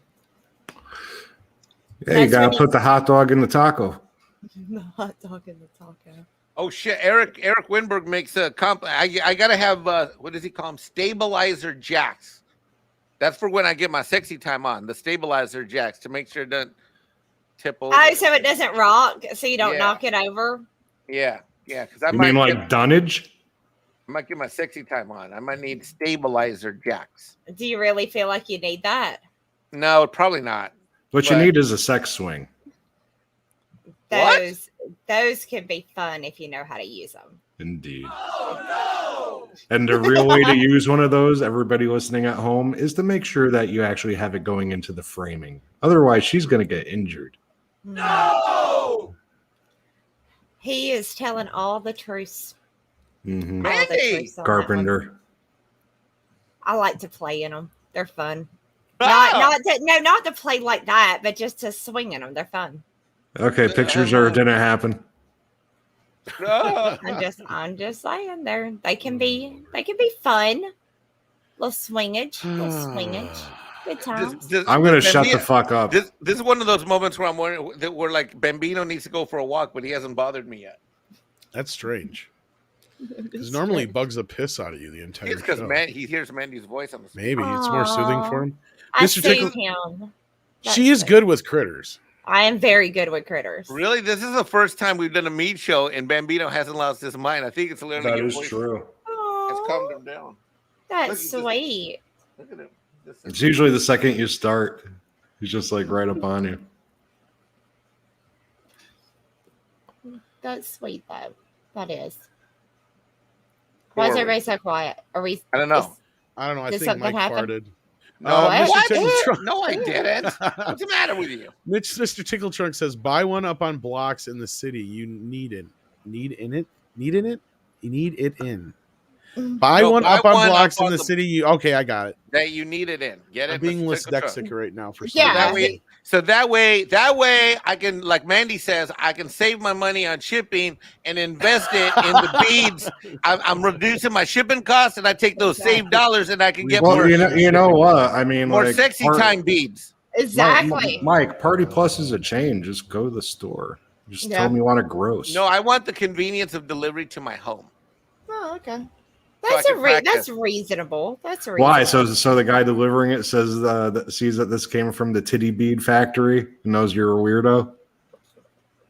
Well, hey, being on MEAD after dark, if people don't know I'm a weirdo now, they're never going to know I'm a weirdo. Of course, that's true. Hey, I was telling Tom I had the amazing idea, and y'all tell me what y'all think. Okay, I was looking at Walmart.com. Apparently, they sell coffins that you can buy for like $1,200. Do y'all think it's a good idea to buy one and set it up in my living room? And then like every time I get a delivery or somebody brings a pizza or something, somebody in the family can go and lay in that coffin and like make it look like a funeral's going on in there. Oh my God. What do you think? I think it'd be hilarious. It's a good idea, right? And the best part is, money, yes. And if you really want to up the stake, I'm not, dude. Yeah, she just gotta have like, the kids or husband like fucking jump in there and shit, and she's just like, yeah. She If opens you the really door want to and up the like, stakes, you got to get the child coffin. I said it. I think you're right. I think that's what we're gonna have. But now you're gonna have to find like a really gung ho midget that probably could be leap out cheaper. of the casket. I can get one of my kids to do it. I was say she's got kids, that. and like I said, just that went a little dark. But I was thinking like her husband or whatever, and then when you have them answer the door, you just go like, "Hey, y'all, catering's here. Yeah, we're just having a little funeral." I think this is. This will be a good $1,200 spend, I believe. I'm just saying. I think this is an idea that I need to do. What happens when you don't get no delivery guys that want to come to your house anymore? No, they'll keep coming. They'll keep coming just to see you while there's a. I mean, wouldn't you keep going? What if the cops come? Oh well, then that'd be hilarious. Oh my God, you should answer the door. You should answer the door with some fake blood makeup on your face, like from your like jawline and stuff. Do you think it would be weird if I answered the door in like a negligee? Like not that. No, that wouldn't be weird at all. Mike's on. No, that would be great. I'm not sure if I think that's weird or not. Wait, Tom. I'm not sure if that would be weird or not. But if you send me a video, I'll definitely do the analysis. What would be really funny is the whole. No, you gave me an idea with the blood thing. So you have whoever's in the casket, like have their guts look like they've been eaten out, and you have blood all over your face, and everybody else is there, and be like, "Oh, finally, some real food." I was getting so sick. Oh of the my other God! stuff. Like we were eating all. You know who could do that? Do you guys know Fedorable? Yes. Fedorable actually worked with that type of stuff. He can make you a very realistic dead person. That's been. I had a number done. I think this needs to happen. This is getting out of hand, but you better videotape this shit. I will. I will. Out of hand is the best way to do any prank. Well, of course. I'll send you a camera and make sure it's in 4K though, because I'm all 4K now. Yeah, he's all 4K. Because the top. Oh, look, when we're done with it, we can load it up in the back of a truck and have it fall off in places and like it's in the middle of the road. Like, this is going to end very poorly. Boy, That escalated quickly. I mean, that really got out of hand fast. Dash D says, "Yay, a menage a trois." Gotta love the opportunity to disappoint all the women at once. Well, that sounds like a personal problem. Hey, it doesn't matter. I'm asleep.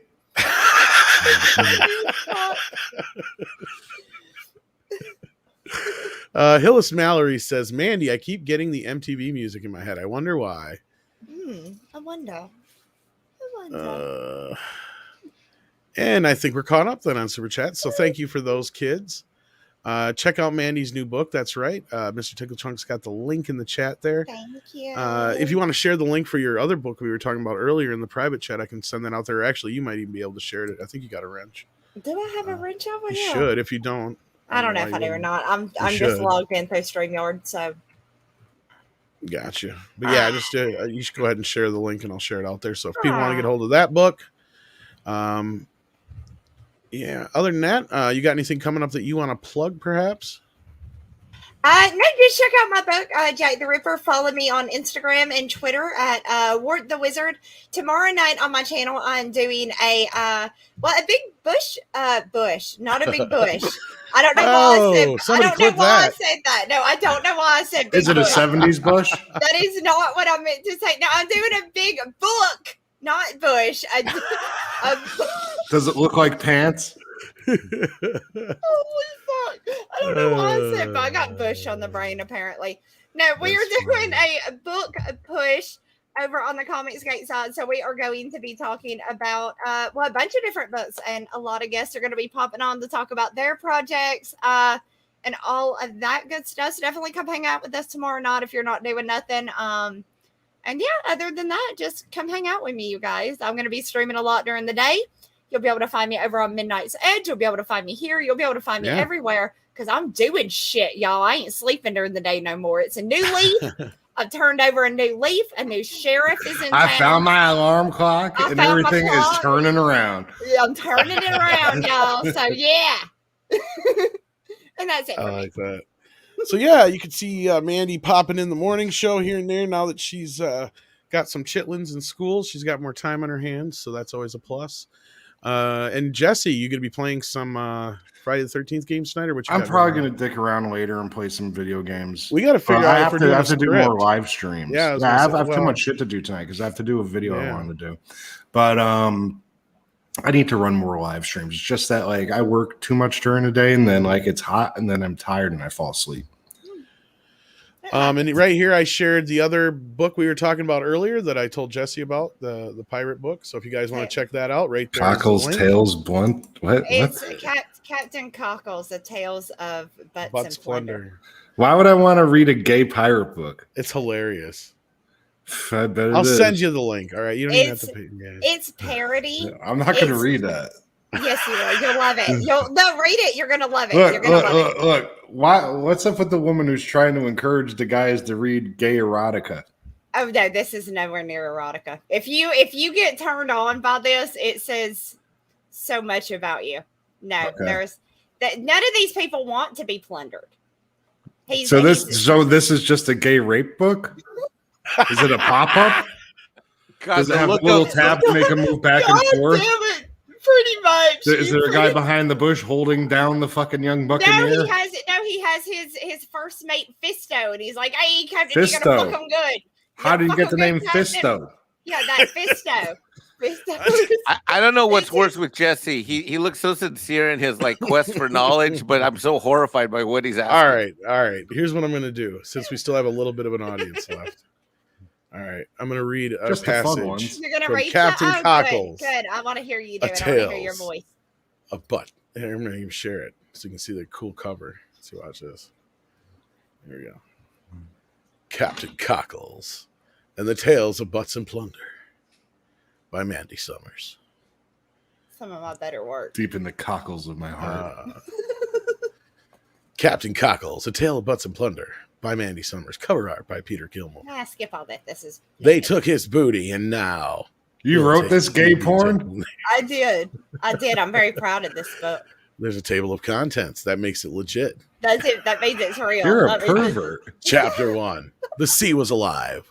almost like it was breathing and had life, guiding the stiff vessel across along its. I get into the stream. Read it like men on film.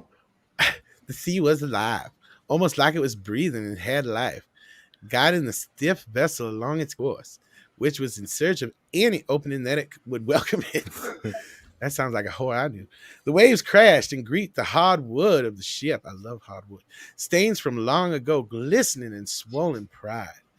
The evening moonlight song usually brought dreams of treasure and riches for the crew of the flogger.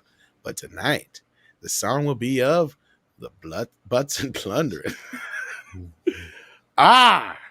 We're crossing into Devil's Taint, sir, cried a voice from the crow's nest. That's no.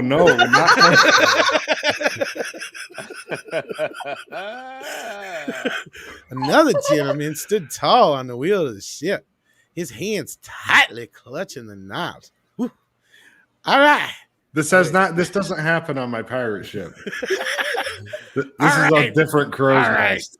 All right, replies Captain Cockles calmly. A treasure will be ours soon. Will be soon ours. I fucked that up.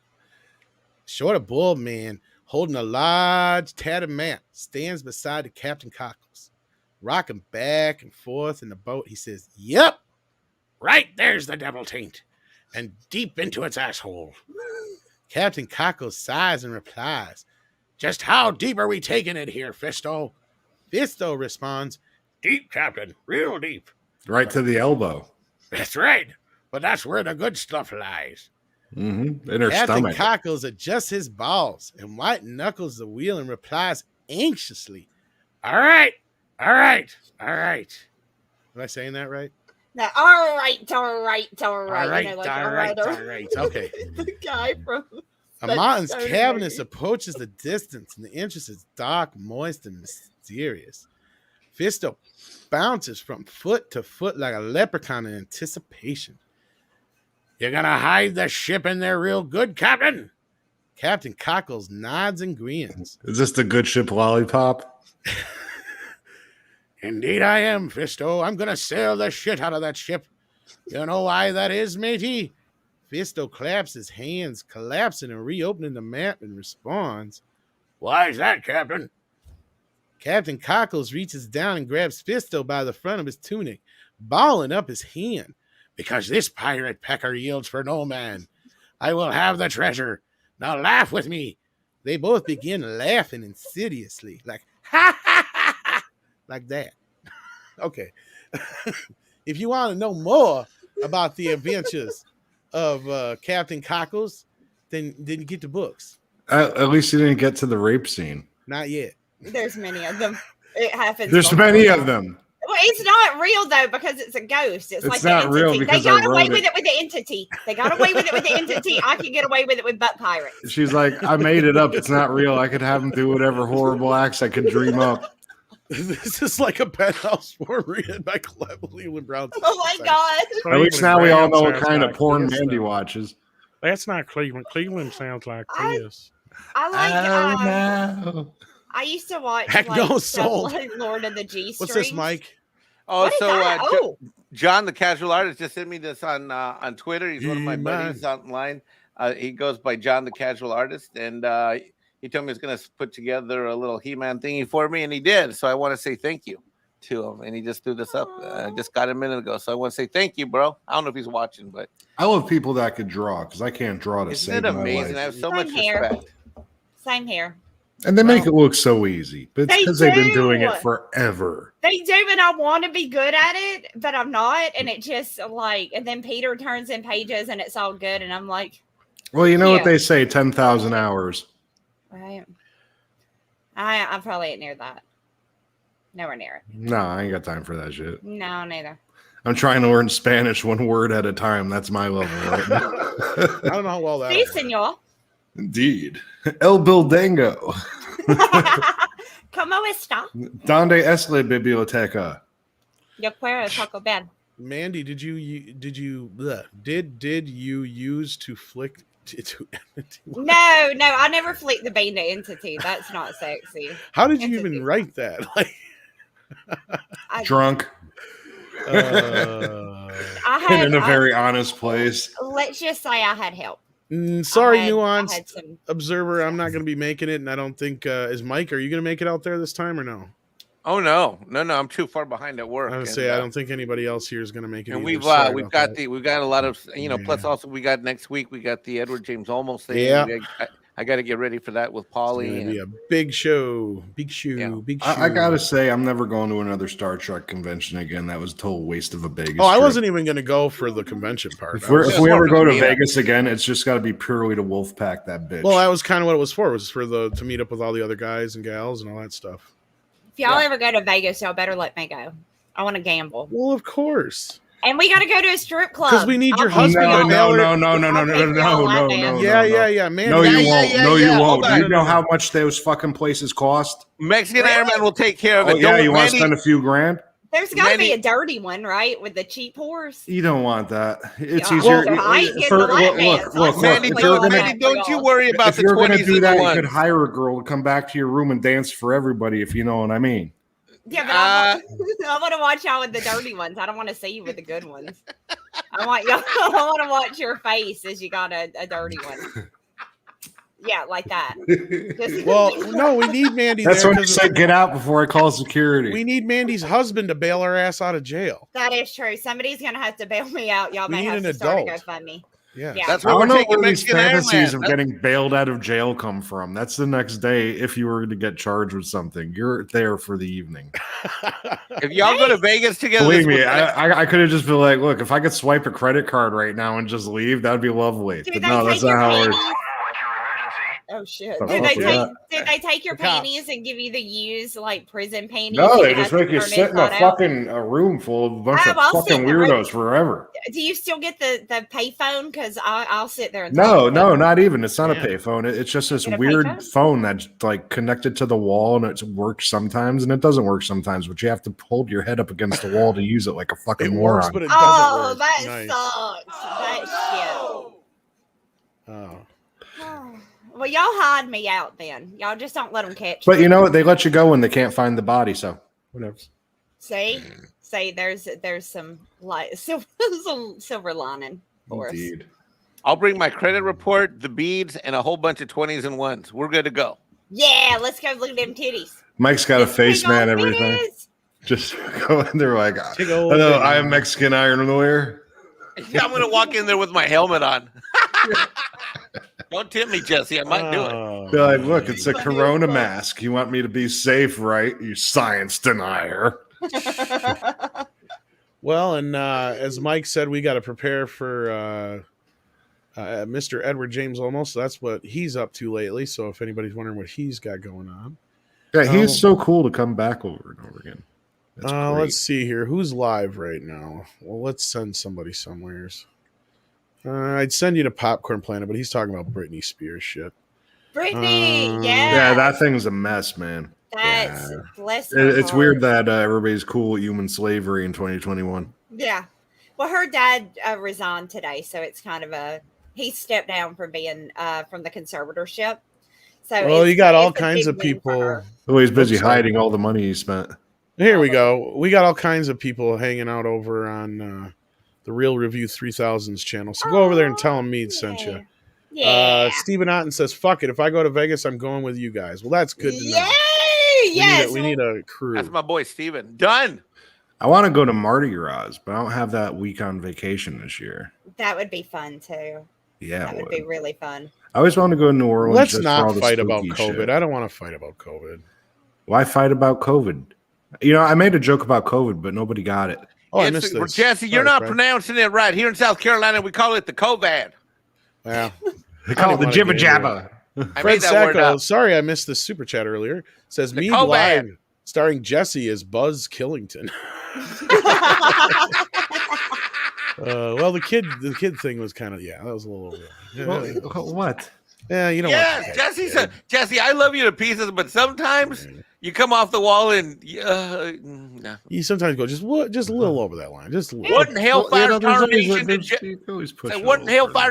did you say? Is what you make. Say, I thought it was a good idea. Don't worry, Jesse. I'm with you. I said rent a midget to pop out of it. Okay. You did say. What the hell are you doing there, Mike? That was an accident. Quit driving in the house. He stole a golf cart. I hit the wrong button. Let's I was trying to hit this one instead. Oh, that one. Don't do that to your records. Bryant Barth has a question for us. Who is better, Schwarzenegger or Stallone in terms of movies? I will go with Stallone because Stallone not only acts, but he has written and directed a lot of films. Yeah, Rocky, bro. What about you guys? Rambo, Tango and Cash. Stallone, Mandy? I'm going to have to say, for me, Schwarzenegger, just because I've seen so much more of his stuff. Well, there you go. And I can understand what he's saying. You can understand the words that are coming out of my mouth. Yeah. Well, how about we go about it like this? Schwarzenegger's got Terminator. He's got Predator. He's got Commando. He also had Last of the Days, which was pretty good. Stallone's got the whole Rocky franchise. He's got the whole Rambo franchise. And he's got Expendables now. Yeah, but does he have Mr. Nanny? Does he have Mr. Nanny? I thought Mr. Nanny was Hulk. Was it fucking Hulk? God, yeah, you got the wrong one there, man. No, that's Super Nanny. Mandy, you were thinking of Kindergarten Cop. Kindergarten, that's the one I saw a million times, and not a that was Schwarzenegger, yeah. Yeah, that was awesome. That was a good movie. That was amazing. But Mr. Nanny is Hulk. That's right. You guys are absolutely right. I knew it was a big dude. Okay. Big guy. Fred, I'm going to try and do this right. Mandy makes me feel kind of funny, like when I'm climbing a rope in gym class. Oh my God. That was my Garth, yeah. I loved it. Well, all right then. There you go. Tango and Cash. No, I'm going to have to go with Stallone. Even Oscar was okay. Yeah, I like Oscar. I saw Oscar. I didn't understand what he was saying during it. Copland. What about Copland? I never saw that one. Daylight was a good movie. Cliffhanger. It's Cliffhanger. Pretty damn good movies. Demolition Man. That Cliffhanger had Lithgow, man. He had some good ones. He did. I'm not I love some Schwarzenegger movies, but like again, away from him, but just for the Rocky and Rambo and a few of those alone, I've got to give the edge to Stallone. I never watched Rambo. I watched Hot Shots, which is the same thing. Is it? It seems like it would be, right? No, pretty no. Did I miss one of Dash Deuce's super chats? All right, I'll go back and look. Dash. Sorry about that. I thought I might have missed one, but thanks for letting me know. In case anybody else thinks I missed one, let me know. Twins, yes, Twins. Another amazing Arnold movie. What about that one where he got knocked up? Well, that one's the one where he got knocked up. Not as good as Twins, but. And how did that happen? Who did that? Who did that? He fucked Danny DeVito. He did not fuck Danny DeVito. Did he? No. Who would be the giver and the taker in that? It was artificially and stuff. Danny DeVito would obviously be the giver. God damn it. You think Danny would be the giver? Oh, wait a minute. A bunch of super chats jumped, didn't they? Uh-huh. Like five. Okay, I got one from Goddess of Whim that says, oh my God, thank for Bluetooth headphones I didn't get before earlier. Mr. Tickle Trunk said, I beg you start reading my bedtime story. Now it won't let me see them all. I can only see like the last 5 or 6 super chats. Okay. So Dash Dees, I can't see what you sent. I don't feel so bad about my original comment. FNN weirdos. Yep, that's us. And then did you get Diego Flores' one for $5? Which is Tom sounds like a gay Eddie Murphy. Yeah, that's as far back as mine goes. I didn't get that one. And yeah, Dash but D hey, everybody in stream, we've been having problems like this. Freaking YouTube. It just jumped like 3 pages of comments. All of a sudden they just popped up and then they went away. It's not registering. It's not registering in your monetization area. No, it won't show them. No, it's because they're fucking with the studio, and it's been that way for like 2 or 3 days. Mr. Tickle Trunk, did you get him? I beg you to start a bedtime story channel. Did you get that one, Mr. I just read that one, but yeah. Okay. We just got a new one. Bruce Jenner inseminated Arnold Gross. What did you say, Dash Deesh? What did I miss? Sorry, buddy. Yeah, just say it again. Isn't that easy? Yeah, say it again real quick. Why are we doing this? I can't get to it. I just can't. put asterisk, then write. I just say at Midnight's Edge or whatever. I can't get to it. That's the only problem. Yeah, the chat goes by too fast. Yeah, live super chats are being an ass right now. They are. They really. I read one of yours, Mr. Tickle Trunk. Well, I think I have to take out the little Bambino. He's starting to lose it now. All right. Well, we're going to be wrapping up here anyway, but I want to make sure I get everybody's super chat. That's the only. Let's see here. See, I'm trying again to get this opened, but I don't want to miss any more in the process. Nope, it won't open. It only lets me see like the last 5, and that's it. Yeah. Yeah, why, Susan? God damn it. Well, if we missed you, just shout one of us out. Yeah, what did you say, Deesh? Mexican Iron Man or at whatever. Okay, let me see. I'm waiting for Dash Deese's message. Wow, the StreamYard's one is even shorter. Did you? I don't feel so. Oh, yeah, you did. Y'all are weird. Yeah, we're weirdos. No, we're okay. We got it. Oh, that's why there's the After Dark. How do you think we end up on the internet talking to each other with people like talking to us? And it's all weird.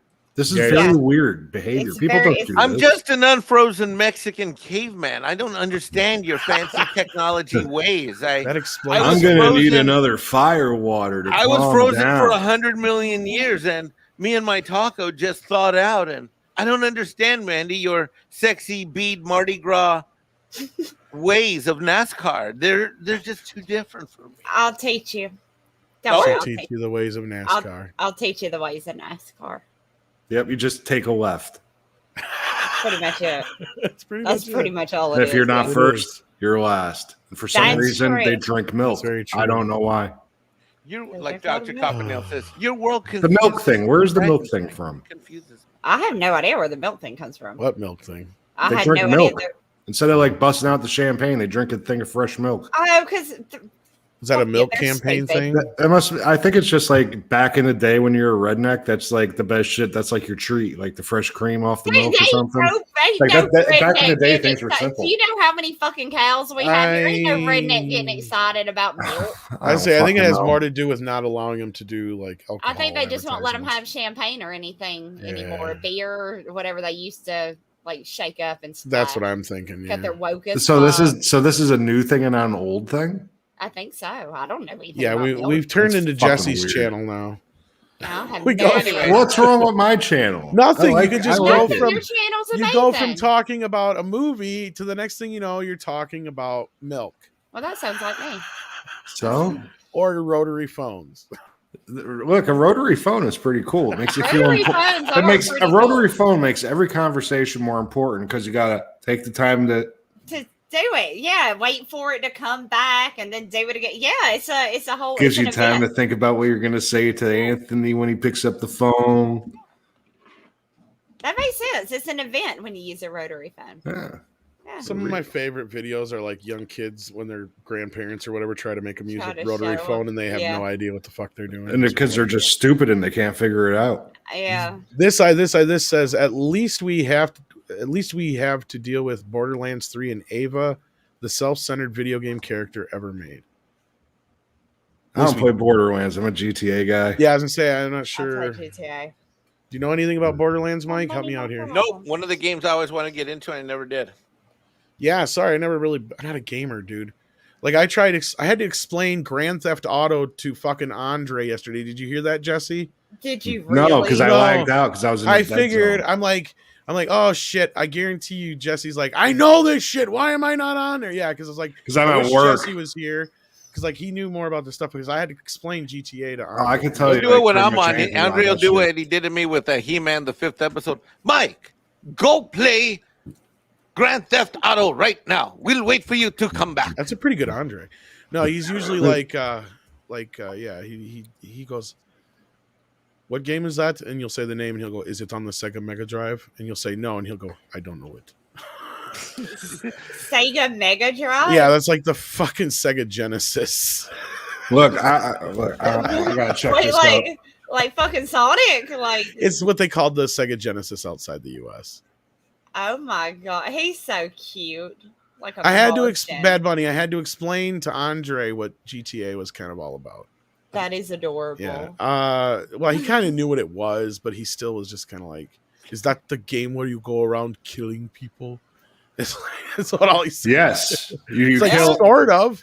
Don't go near other players, and then say, "Why did you shoot me?" Because which one of us is the asshole who didn't shoot first? Yeah. Dash D says a 3-time winner of the Indy 500 used to drink milk butter after his wins. The Indy 500 does it in honor to Trish. Oh, I did not know that. Buttermilk. I did not know it's a thing. Buttermilk. I thought it was just because of alcohol or something, probably. I had no idea, but Indy's not the same thing as NASCAR, right? It's something different. It's a stock car. Those are little cars, right? Yeah. Mega Jetty, it was, and I didn't really want to get into this too much here. That's why I didn't really get on the subject. But he goes, "Aren't we being a little too harsh on Arnie? He's just saying freedom comes with responsibility. When one's freedom impedes another, there's a problem." I don't disagree with that part. No, because he's being a pussy. It's the first You can't part. give up your freedoms to appease someone else. It's not freedom. He should have phrased it differently, is what I think. But yeah, the Sega Mega Drive, yes. Yeah, check this out. Well, I'm going to order an arcade machine that's got 60,000 games on it. It's going to have Sega Mega Drive on it, so I can make fun of all these games. Well, how cool is that? This explains that. Let's just say that Gearbox called everyone sexist for not liking Ava Ian in Borderlands 3. Oh, did they go and turn her into a? Did they turn her into a hooch? Like a big old what's her name from like a roided out chick or something? Is that what they did? Like Peggy? Yeah, we got to fix Andre up with some modern fucking gaming equipment. This system had 35 games for it. Oh, I know. Mr. Tickle Trunks. Is it on Sega Mega Drive? No, nothing was. Mr. Tickle Trunk says it's because they won't let you take milk right from the track bunnies. That's kind of over the Jesse line there. Whoa! Whoa! Oh Lord, I don't get it. Six. We could use a little bit more supportive, a little more support here, and a little safe space here. Oh, that's funny. Oh, geez. Hey, look! If you run out of creamer, oh Lord, don't do Was it! that the end of it? Don't do it, Jesse! Don't do it! I didn't do anything. No! What are you doing now? Whatever you're gonna do, it's not gonna be something you should do. I was just opening the chat back up. I was getting off the arcade game. Oh, okay. Oh, okay. You scared me for a second. So we're stopping with if you run out of creamer. Yeah. You're not gonna follow up. Yeah, just squeeze them like a fucking Danish moo cow. Oh Lord. How far do you want to take this? We may need to stop because I'll go pretty far with this with you. So what? Okay, line crossed. Yeah, indeed. Yeah, indeed. Oh Lord. All right, I'm gonna hide my camera. All right, and get kids. baked. I gotta let the dog out. So Snails Messiah says Borderlands 3 fucked up. The most popular character they have. Everyone wanted to see again. Tiny Tina they had in BL3. Well, 10 minutes, so well voiced and acted, but not in BL3. Okay, yes, yeah, I'm not up to it. Sorry. See if it to back up 1 second. Go for it. I don't know shit about these games. I really don't. Sorry. Well, that just seems like a cock tease to have the character you actually want for 10 minutes. Well, yeah. Gameplay. Yeah. That's what Six says dog bladders matter, so I think that's the cue. And since the super chats have stopped, I can't believe 350 of you guys are still watching this. woohoo! Nah. Hey, thanks everybody for being here with us Do not today. come, Behemoth 666. People need some place to gonna chill, come. Tom. Yeah, thanks for being here, everybody. And then thanks for everybody who subscribed. If you haven't already, please subscribe to the channel. Thanks for the new members. Yeah. And yeah, let's do a member thing again. That was fun this week. Let's do another one. Yeah, and if you guys happen to use Discord, I'm dropping that in the chat. Yeah, Jesse's heading up our Discord now. We got one of those things. I don't know how to use it. Oh, nice. Look at y'all. It's just rooms. I don't know how to use it. I don't Tom, either. you but I'm open trying it to up, learn. you click on the room, and you talk to people. I don't know Our how to buddy use it.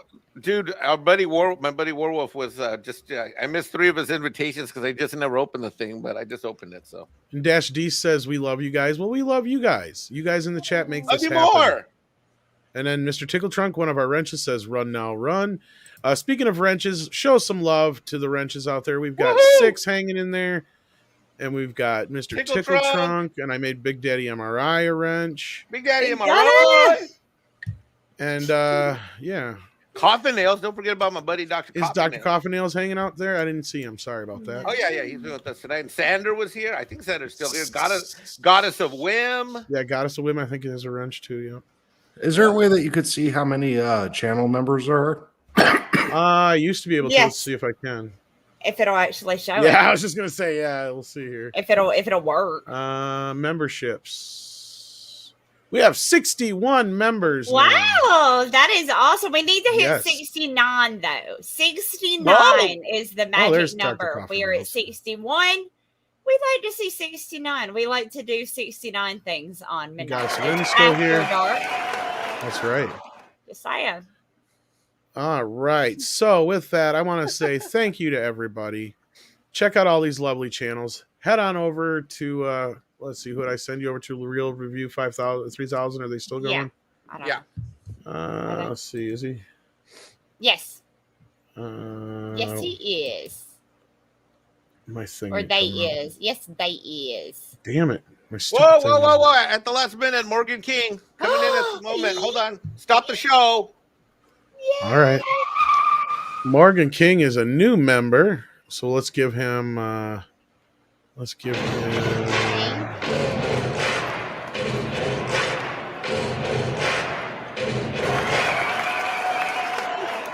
absolutely.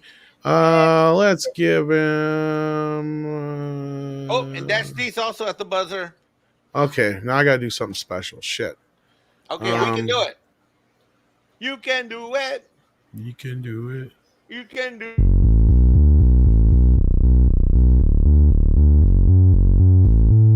Earthquake and booty shaking, let's get this fucker started. High class, big brass, pretty little lions in a row. No cash, so crass, wrap it up in a bow. I'm so heavy, my head hangs low. When you gonna tell me what you don't know? The whole world's gone crazy, but that's okay now. Don't worry, baby, I won't fade away. Get down on your knees today, but I don't want you to pray. No. Everything I wear looks like shit on me, but baby, I look good on you. Maybe if I knew just what to say, then maybe you'd know what to do. Dash D says, how about a first glance, last chance, lust at first sight. No finance, no romance, who will win the fight? It's a tug of war with the heart all night. But if we get a happy ending, we'll be alright. No promises, no demands, you're in command. But I can change the rule just like you can. If you don't like it, then there's a door. Will that be credit, cash, check, or money order? Everything I wear looks like shit on me, but baby, I look good on you. Maybe if I knew just what to say, then